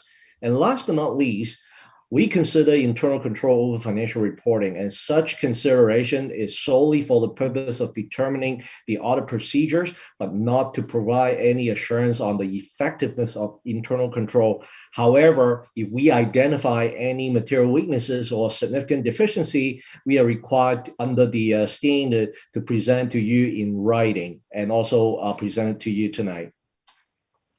Couple of the required communications under the auditing standard section AUC 260. There's a series of information that we are delivering to you. First one is very important. As you know, we assist the city in compiling the financial statement based on the trial balance and the general ledgers presented by your finance team. There are certain requirements that we need to go through, our ethical requirements, and then making sure that they're safeguard and minimize our threats to independence. And we are happy to say that after the evaluation of the skill, knowledge, and experience of the city's management, and then also our safeguard, we are able to lower our threat to independence to an acceptable level. That's mean we comply with all relevant ethical requirements regarding independence. As you know, the city is required to adopt sound accounting policy. The city disclosed all the summary of significant accounting policy in note 1 to the financial statement. We highly recommend you take a look at the note 1 and making sure that you understand some of the assumption that is being made in these financial statements. And also, as you all aware, we were actually in a pandemic year, and not only on the financial aid coming from the federal government, on the financial reporting side, GASB also take into consideration and issue statement number 95 to postpone the effective date of certain authoritative guidance. So that's mean there are no new accounting principle adopting during the current fiscal year. US GAAP also required us to require management to use estimate on these financial statements. There are certain significant estimate, including the fair value of investment, the depreciation on capital asset, the net pension liabilities, and then also the net OPEB liabilities. Those are the significant estimate being included in these financial statements. There are certain sensitive disclosure, as what we already talked a little bit about it. Note number 1 is the summary of significant accounting policy. Note number 9 and number 10 is very important because after the adoption of GASB 68 and 75 within the last 3 to 5 years, there are a lot of disclosure regarding your pension plan and OPEB plan. So note 9 is relating to your CalPERS, OPEB, the CalPERS miscellaneous and safety plan, and note 10 is relating to your post-employment retiree healthcare benefit here. Note 17 is a special item, note disclosure. There's a settlement between the city and the Department of Finance. So there will be the transactions are being recorded in the reported under note 17, a special item. Note 18 and 19 basically want to bring you up to speed. We do have a standard disclosure regarding the COVID-19 impact. And then also because of that, the state also allocate a portion of their CARES Act funding from the state to the local jurisdiction, including City of Madera. So we also include a subsequent footnote disclosure here. We are happy to say that there were no corrected or incorrect misstatement reported. Very importantly, the city actually did a really fantastic job in accounting your financial transactions, and we did not identify any unusual transactions, did not identify any misstatement in our audit procedures. Once in a while, the city may seek a second opinion regarding the accounting treatment on certain transactions or some audit-related matters. During this year, the management informed us, and to the best of our knowledge, there's no such consultation. We did not encounter any significant difficulties in dealing with management, and also we do not have any disagreement with management in terms of accounting treatment or audit procedures performed. That concludes the required communication. The next item is the overview of the financial statement. This is a full accrual basis, total government, including all the funds, break it down by the governmental activities and the business type activities. But I'm going to just take a quick peek at it, very high level, total government. At the end of June 30, 2020, the city ended with $298 million in net position. This is what I call the net equity of the city. That includes all the asset, cash, capital asset, net of all the liabilities, including the net pension liability, any bonds, all the accounts payable. At the end of the day is $298 million, of which $225 million are classified as net investment in capital asset. GASB actually did a very fabulous job in carving out some of the asset that is not easy to liquidate it. So that's your number, $225 million. $56.8 million is considered restricted by third party or enabling legislation. Majority of your special revenue funds are restricted. So that's why you do have a big dollar amount on restricted net position, and resulting a $15.8 million as unrestricted, which is a really, really good results. Compared to last year, you ended with 286. Looking at the unrestricted line item, it jumps from $4.3 million to $15 million, which is a significant improvement in your for your financial condition at June 30, 2020. This is the income statement. Total expenses for the whole entire fiscal year, $75.4 million. Net of program revenue as defined by GASB. Those program revenue can either charge the user for a fee or can be subsidized by grants or contribution. Total program revenue for the year is $58.6 million. Total net cost of service is $16.8 million, which were subsidized by all the general revenue, including property tax, sales tax, all the taxes, about like $22.7 million. General revenue, others including investment earnings and all that kind of stuff. Miscellaneous revenue, $3.1 million. And then as what I said earlier, there's a settlement between the city and the Department of Finance. There's another receipt, the cash receipt of $2 million. So total increase in your net position was $11.2 million. That is the majority of the increase in your unrestricted net position from the previous year to the current fiscal year. Very good result. The main item here, as I brought to pretty much every city council, is the key pension and OPEB information. As you're aware, this is a purely an estimate based on the assumption being used, the discount rate being used by the actuary. So the net pension liability, the city is a participant of the CalPERS pension plan. There are two different plans out there, miscellaneous plan and safety plan. Under the current discount rate, which is being used by the actuary of 7.15, total pension liability, it's close to $49.3 million. As you can tell, it is very sensitive depending on the discount rate, which is equivalent to the long-term expected rate of return from your pension plan investment. So if the discount rate dropped by 1%, which is 6.15, your liability can go up to $70.6 million, and vice versa. If the discount rate increased by 1%, your liability can drop it by $31 million. As you can tell, there's about like a $18 to $19 million swing on both ends, just within 1% change in discount rate. Relating to OPEB, we did actually show two tables. One is purely based on the discount rate, and one is based on the healthcare cost trend rate. So the liability reported is $3.3 million. If the discount rate dropped by 1%, the liability can goes up to 3.7, and vice versa.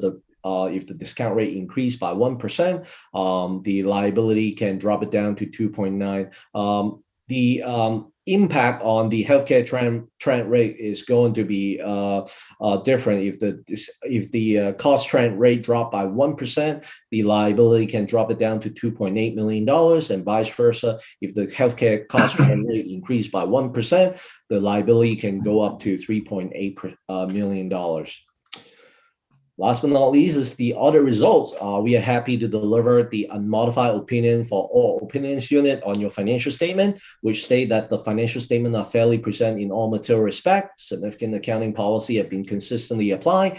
The estimates are reasonable, and the disclosure are properly reflected in these financial statements.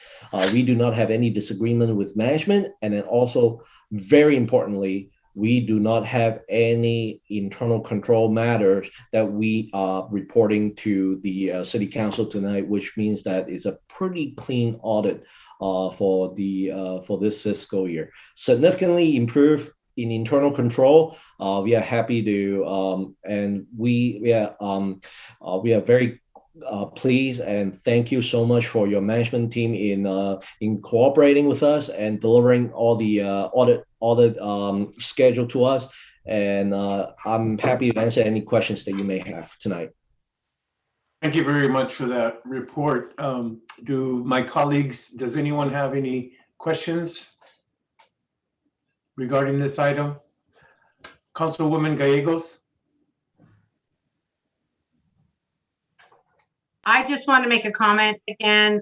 Wow, what a report that we just heard in our financial department. Roger, thumbs up, way to go. You hit it out of the park. This is the best audit I've heard in 5 years that I've been on City Council. So all your hard work to you and your team, thank you so much.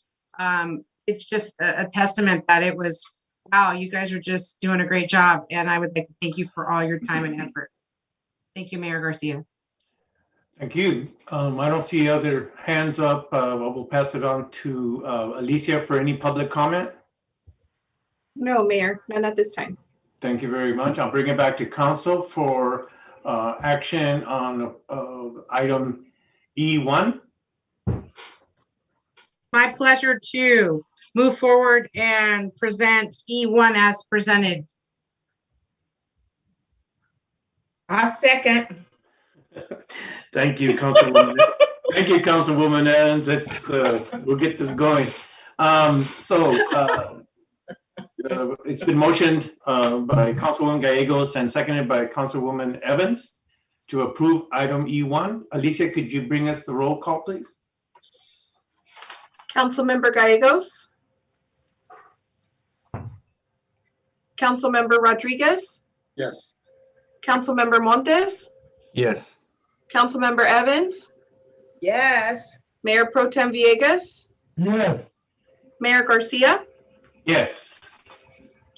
Motion passes unanimously with 6 yes votes and 0 no votes.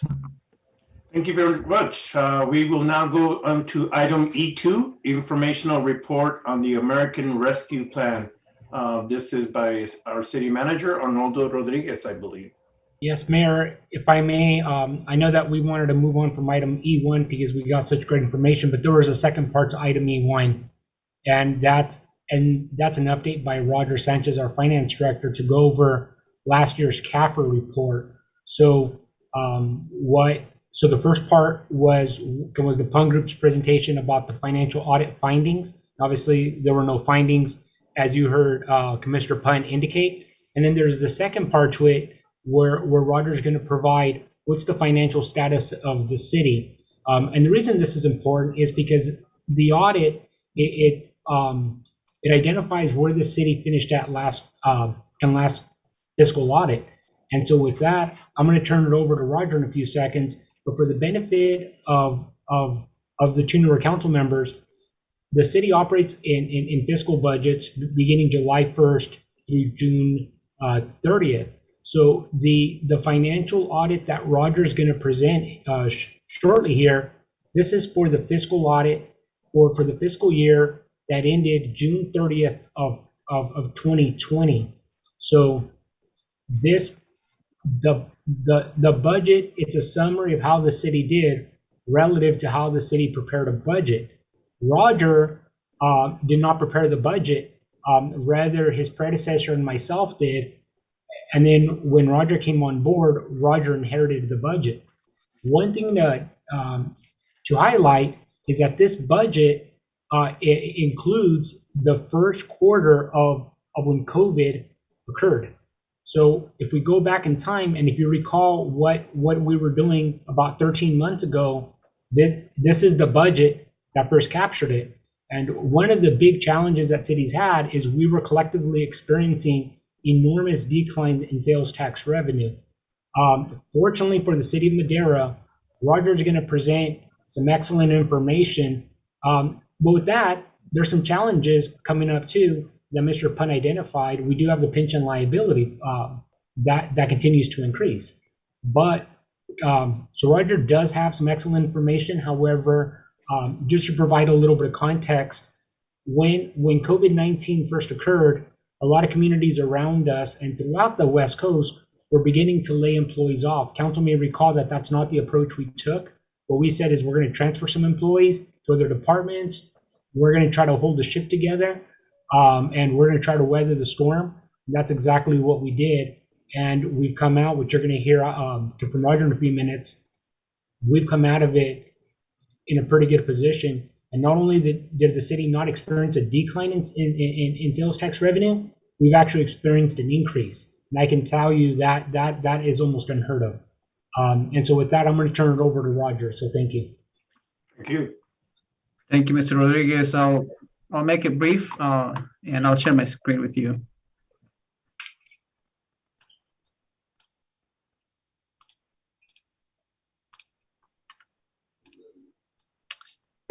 So the outline, we have 6 items. As you heard, it's a clean opinion. I'll provide a quick citywide overview. I'll go into the general fund, dive into the enterprise funds, touch very quick on the special revenue, and then the single audit. So what I can tell from the CAFR, this would be an extensive meeting. If anyone is interested in going through the CAFR book itself, I am more than willing to provide it a different meeting or provide it at private meetings as well, and to provide, so I can provide details onto that. So as Mr. Rodriguez mentioned, the fiscal year is a little bit confusing because sometimes we provide information on the mid-year that's related to the current year. What I'm presenting is the fiscal year 1920.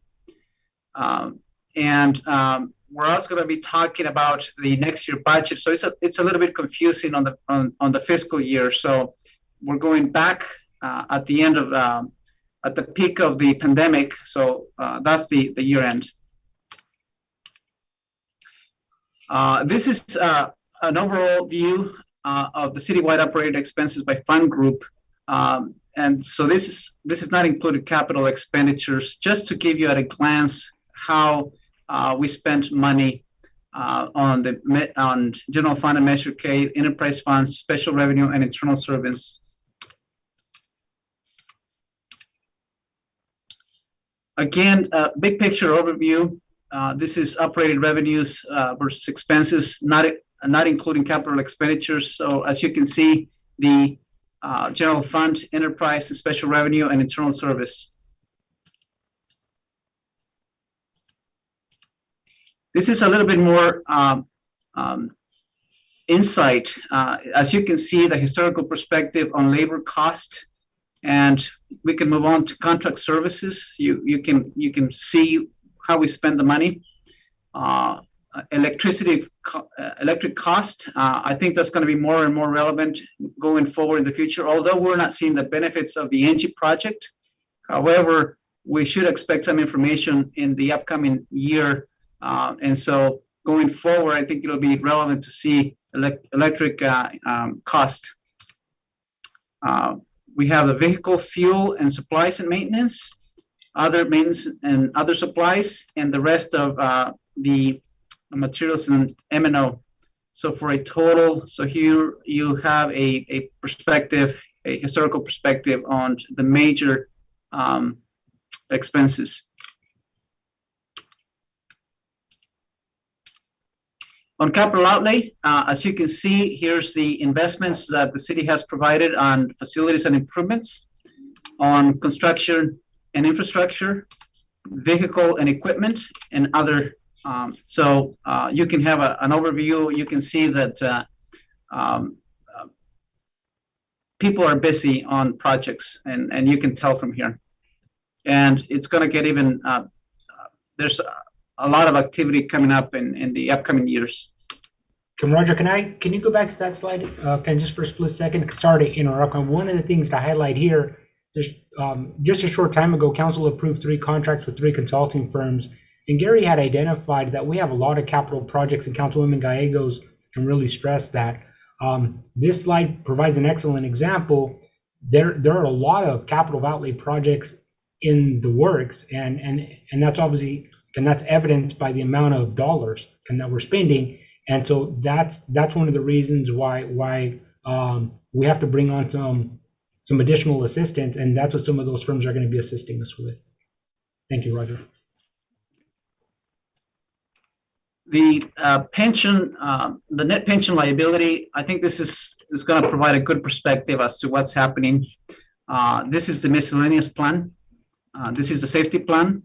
And this is the total net pension liability as recorded on the statement of net position. So this is, GASB 68 was implemented around this time, so I'm providing the history since the implementation. This has a compounded annual growth rate, a 6-year growth rate of over 11%. So this is an area that keeps growing, and obviously that needs some attention potentially. So some of the challenges and opportunities, and as the audit team provided the information, it is a clean audit. However, the auditors brought to our attention that the internal service funds have a deficit. The facilities have a deficit of $1 million. And the IT department has a deficit of $390,000. So what that means is, if you look at the revenues and expenses, we're supposed to recover the cost and match, in essence, break even on the facilities and the IT. And that has been the case. That has taken place. However, because of the pension has surfaced, and we have now reported since GASB 68 back in 2014. Now it has accumulated and it has shown a deficiency, and that needs to be recovered. So we're going to need to do some transfers from the general fund and from other funds so that we clean that up, and that should be part of the next year's budget, so we can clean it. Obviously, we mentioned the pensions. We also have a few challenges in the current fiscal year that we noticed during COVID, and that is the collections of utility bills. But we also have some opportunities, as mentioned before, the CARES. Down the pipe, we were looking into the American Rescue Plan. A lot of the information is we don't have a full information yet, so we're discovering, and also the potential of revenue for Measure R as well.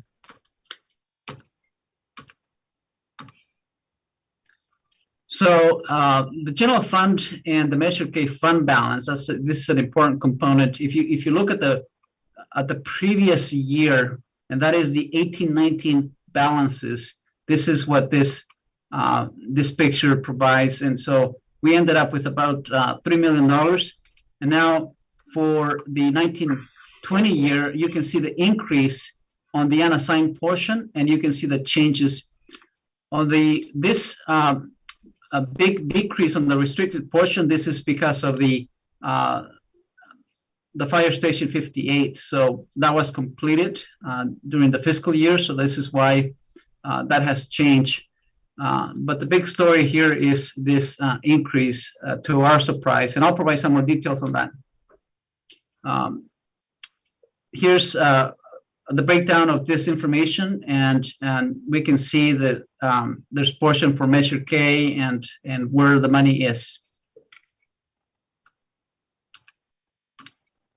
This is Measure K fund balance. We started with this fund balance of Measure K. We add the revenues during the year. We subtract the expenses. Again, you notice the capital items for the fire. So this is Fire 58. So we have the breakdown police and fire. And now we have a increase or decrease. In this case, because of the fire station, we had a decrease, and we end up with a fund balance at the end for Measure K, a positive fund balance. And this is the unrestricted portion for public safety spending going forward.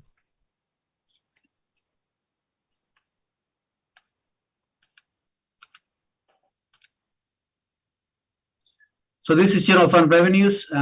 If you can see the taxes, as an example, this is the 19-20 actual results.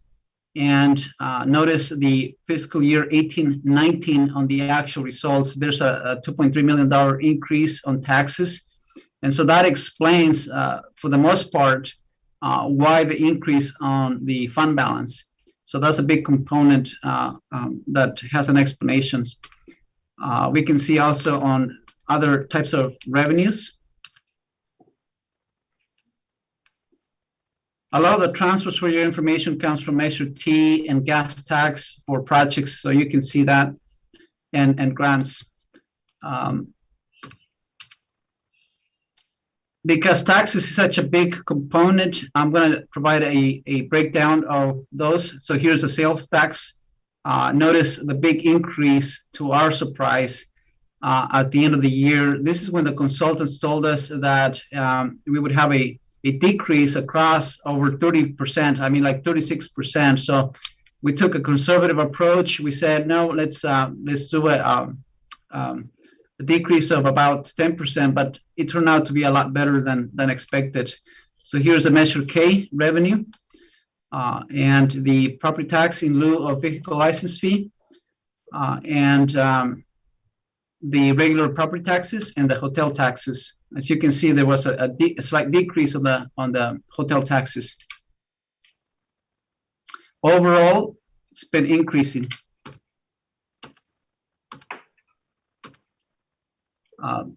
Some perspective on the license and permits. You can see the activity. There was a decrease, as you can see, and mainly because of COVID. But let me tell you that I can see the actual results for the 2021. It's busy on this area. So we're for a recovery for this area, although we had a slight decrease on this fiscal year. For your information, so here's some activity on fines. The different types of fines that are taking place on different fiscal years, that is.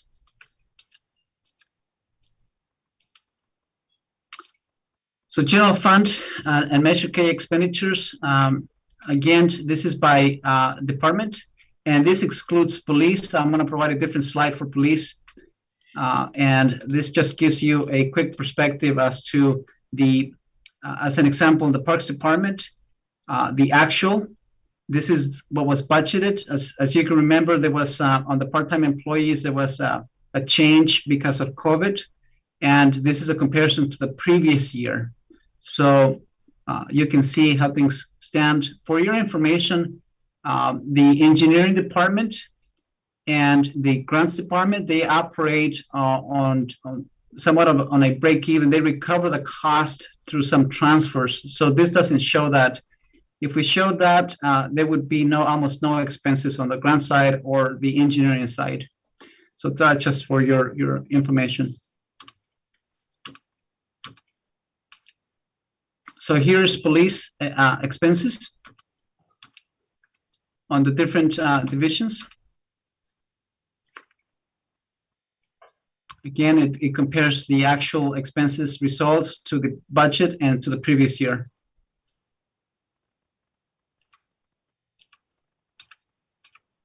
General fund historical expenditures by category. So we have here the salaries, labor cost, materials and services, and other charges. Oops, went too quick. Okay, so it gives you a perspective on different years.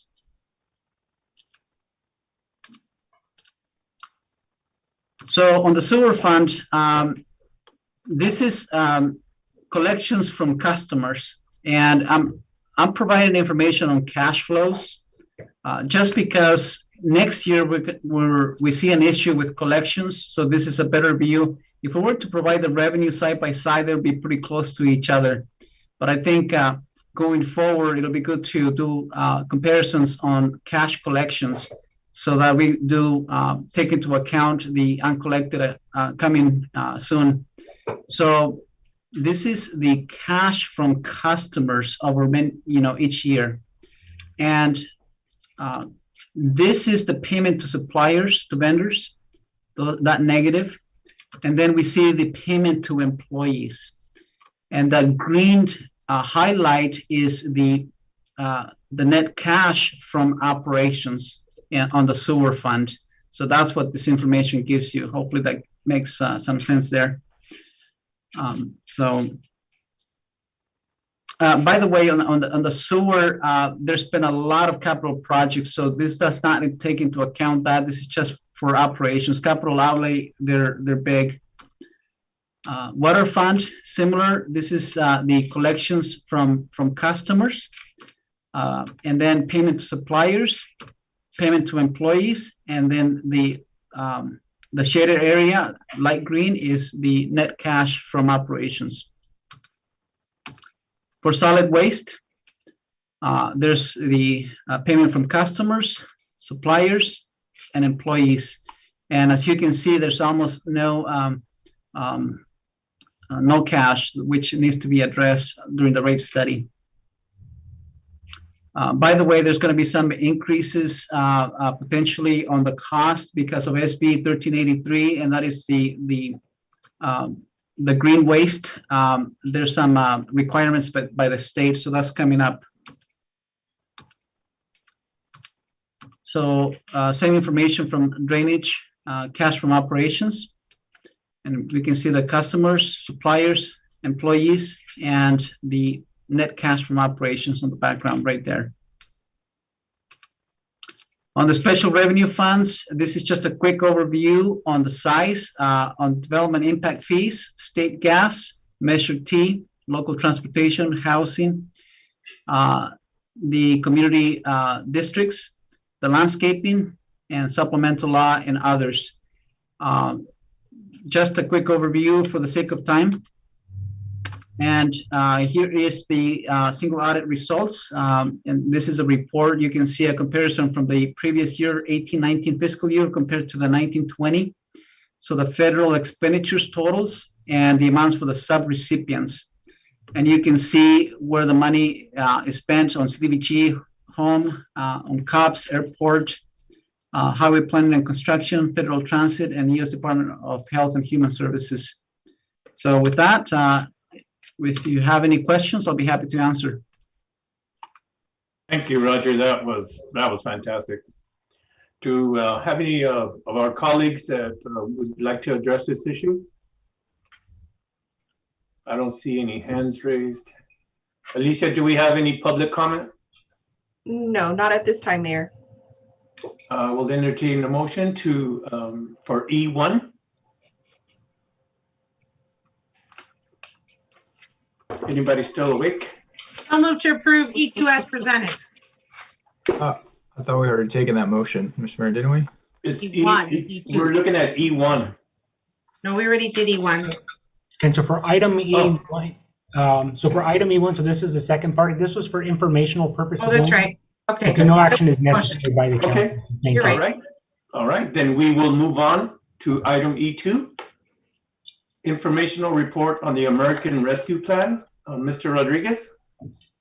Thank you very much, Mayor. This is a brief summary. There has been a lot of discussion in local government about the American Rescue Plan, as well as at the national level. Council may recall that a couple of weeks ago, that Congress approved, and then it was subsequently approved by President Biden, a large cash infusion to help mitigate the negative impacts of COVID-19. We just heard that the city of Madera, when it comes to sales tax funds, at least for the last quarter of the first part of COVID, did significantly better than expected. That's not the same situation that the rest of America experienced. So because of that, the federal government is stepping in to try to help mitigate that. So this would be the first time in U.S. history that all 19,000 local governments, just as every city, regardless of size, is going to receive direct funding to help mitigate the negative impacts of COVID-19. We have been in close contact with Congressman Costa's office. We have been receiving information.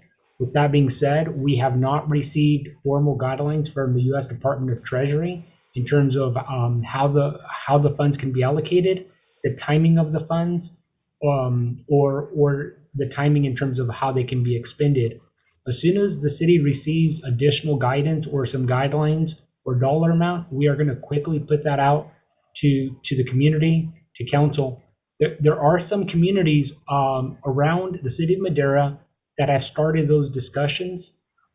Some of those cities are quite larger than the city of Madera, and they're projected to receive a substantially greater dollar amount in comparison to the city of Madera. These are one-time funds, and so again, we do not have a precise dollar amount. I'm a little reluctant to indicate a dollar amount because no matter what dollar amount I state, I'm going to be incorrect. I'll either be high or I'll be low because we have not received formal documentation from the U.S. Department of Treasury, nor have we received the guidance. Those guidelines are being developed as we speak, I'm told, and as soon as we receive them, we are going to share them with a council and with staff in the community. The League of California Cities has been hosting meetings as well as other firms on this, and if anyone is interested, we'd be more than happy to share that information. The city of Madera is a League of California Cities member, and so we can attend those meetings free of cost. So that concludes my presentation, and I'll turn it back over to the mayor. Thank you. Thank you, Mr. Rodriguez. This item is informational only. There will be no action taken, but if anyone would like to comment of my colleagues, certainly you have the floor. I see none. Alicia, do we have anything from the public wanting to question? No, Mayor, not at this time. Thank you very much. We will now move on to item F, council member reports, announcements, future agenda items. This portion of the meeting is reserved for the mayor and council members to make brief reports on boards, committees, and other public agencies and public events. 2, to request updates. 3, to initiate future agenda items. And 4, to take action on matters initiated under the section of the agenda. Under this section, the council may take action only on items specifically agendized and which meet other requirements for action. So, Council Member Gallegos. Thank you, Mayor Garcia. Just one quick comment. I would like to thank Wendy for hanging in there with the 88 commissioners. I was in that meeting and they were going off topic throughout the whole meeting, and I was like, whoa. So thank you, Wendy, for being patient with that committee. They mean well. They're doing great things. I just wanted to thank her and do a shout out right there. Thank you so much, Mayor. Thank you. Councilmember Rodriguez. Thank you, Mayor Garcia. I just want to make a comment in regards to our earlier meeting that we had alongside Commissioner Councilwoman Gallegos at the Madera CTC. There will be a letter coming before the council again in regards to a support letter for the widening of 99. I think in the previous letter of support, there were several projects. This specific project is for 99. I think it's gone through Costa's office so that we can align the project and focus on that one project that's coming before us. So if something comes before the council, Mr. Mayor, I ask that you please, I'm not sure if we have to come back here for approval of the letter, but I think we've already accepted a letter of support, similar project, exact project, but it just had other projects. This is a letter that has a standalone project of that widening of the 99. So with that, again, you know, MCTC is trying to get that going to continue the widening from 12 to 7. Again, that would reduce the congestion and improve the air quality, and also at the same time would improve that additional lane to add freight, especially with a lot of the products that are brought through this Central Valley. You know, I think the 99 has been an important corridor for a lot of the ports and a lot of the products that are serviced. So with that, be looking out for that. So thank you. I'm not sure if you want to add anything to that, Councilwoman Gallegos, but with that, those are my comments. Everybody have a good night, and thank you for all your hard work. Thank you, Mr. Rodriguez. And Arnoldo, if you look into that, you see a need for an additional letter, we can certainly bring that back to council. Absolutely. Councilmember Montes. Thank you, Mr. Mayor. Thank you to staff for bearing with us. And I knew we weren't going to stick to that 3-minute rule that was established in the beginning. But thank you for all your hard work, and we'll see you guys next time. Thank you. Councilwoman Evans. Yes, thank you, staff. Thank you, Mr. Mayor. I have a few things that I want to give shout outs to and thank you to my sister here, Cece Gallegos. I want to thank her for just kind of hauling me all around Madera, taking me here, there, and everywhere. We went to the police department. We went to the public works. She's had me all over Madera. So I thank you so much for that. I thank Chief Lawson and his awesome team that he has, his officers. I went on a ride along with the assistance of Cece Gallegos again, recommendation, and Officer, is it Etchman and Officer Camp were fantastic. I felt very safe, and I must commend Chief Lawson for his police officers. They do a great job. I really do. I appreciate them. Thank you so much. I also went out to the San Joaquin River Conservancy, and if you haven't been, you need to go. This place is a hidden gem in Madera. I want to thank John Shelton and his assistant, Vanessa Gavina. They took us around and the tour was amazing. So if anyone hasn't been there, you need to go swimming, hiking, fishing, whatever, just go there. Chief Watson, I want to thank you and Chief Lawson for the work that you guys are doing on the river back here. Thank you so very much for that as well. Also, May the 12th, I told you I have a lot to do. May the 12th, I will be having a town hall. It's going to be a Jack in the Box, 8 o'clock in the morning, and everyone is invited. I know we have the Brown Act, but it's going to be open dialogue and just suggestions or whatever the city wants to talk about. So with that, I am finished and I thank you. Good night, everyone. Thank you. Councilmember Villegas. I just want to say thank you for everything, and let's move on. Okay, short and sweet. I like that. Yeah, I'd like to see if we can get a presentation, a short presentation in the future on our efforts on the river. It seems to be continuing and expanding fire hazard. There's some quads being used on the river. There's some fires being lit. So if we could have that as a future item, I'd appreciate it, just so that we can get the public notified. There seems to be an increase in phone calls everywhere about that. Second item is I want to take a moment of personal privilege to inform you that my compadre who baptized my daughter, Xiomara, he was a veteran.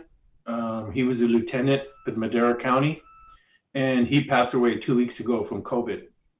It breaks my heart because he was a great person. He did a lot for this community. He retired some time ago, but he did pass away from COVID, and I feel very badly about that. And so I just would like to encourage everyone who has not been vaccinated to please do so. For those that have, I want to thank you for that. For all the employees that have taken the vaccine to protect themselves, their family, and their fellow coworkers, I want to thank you for that. And on that note, I want to thank the staff for doing everything that you guys do. You're patient with us. It was a very long night, but we knew that going in. Anyway, so we're done. And at this time, I think we can go to close session. So Hilda, could you take us to closed session, please? I will take you there. It's under G1 of your agenda, conference with labor negotiators under Government Code Section 54957.6 with your agency designated representatives Arnoldo Rodriguez, Wendy Silva, and Shay Johnson. And the employee groups are General Bargaining Unit / Madera Affiliated City Employees Association, Mid-Management Employee Group, Madera POA, and Law Enforcement Mid-Management. General Bargaining Unit / Madera. There's an echo there somewhere. Yeah. It's been a long night. Well, thank you very much, folks. Those of you who are dropping off, thank you very much for your service and your participation in this meeting, and you have a good night.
I hereby reconvene this Madera City Council meeting at 11:02 p.m. Next is a council closed session report. Hilda, could you please address it? Thank you, Mayor. The City Council met in closed session. All members were present, and there is no reportable action this evening. Thank you very much for that. Thank you all for hanging in there. It was tough. 11 o'clock. It is 11:03. This meeting is adjourned at 11:03 p.m. And I want to thank everyone for your participation in tonight's meeting. Have a good night, everybody. Good night, everyone. Adios.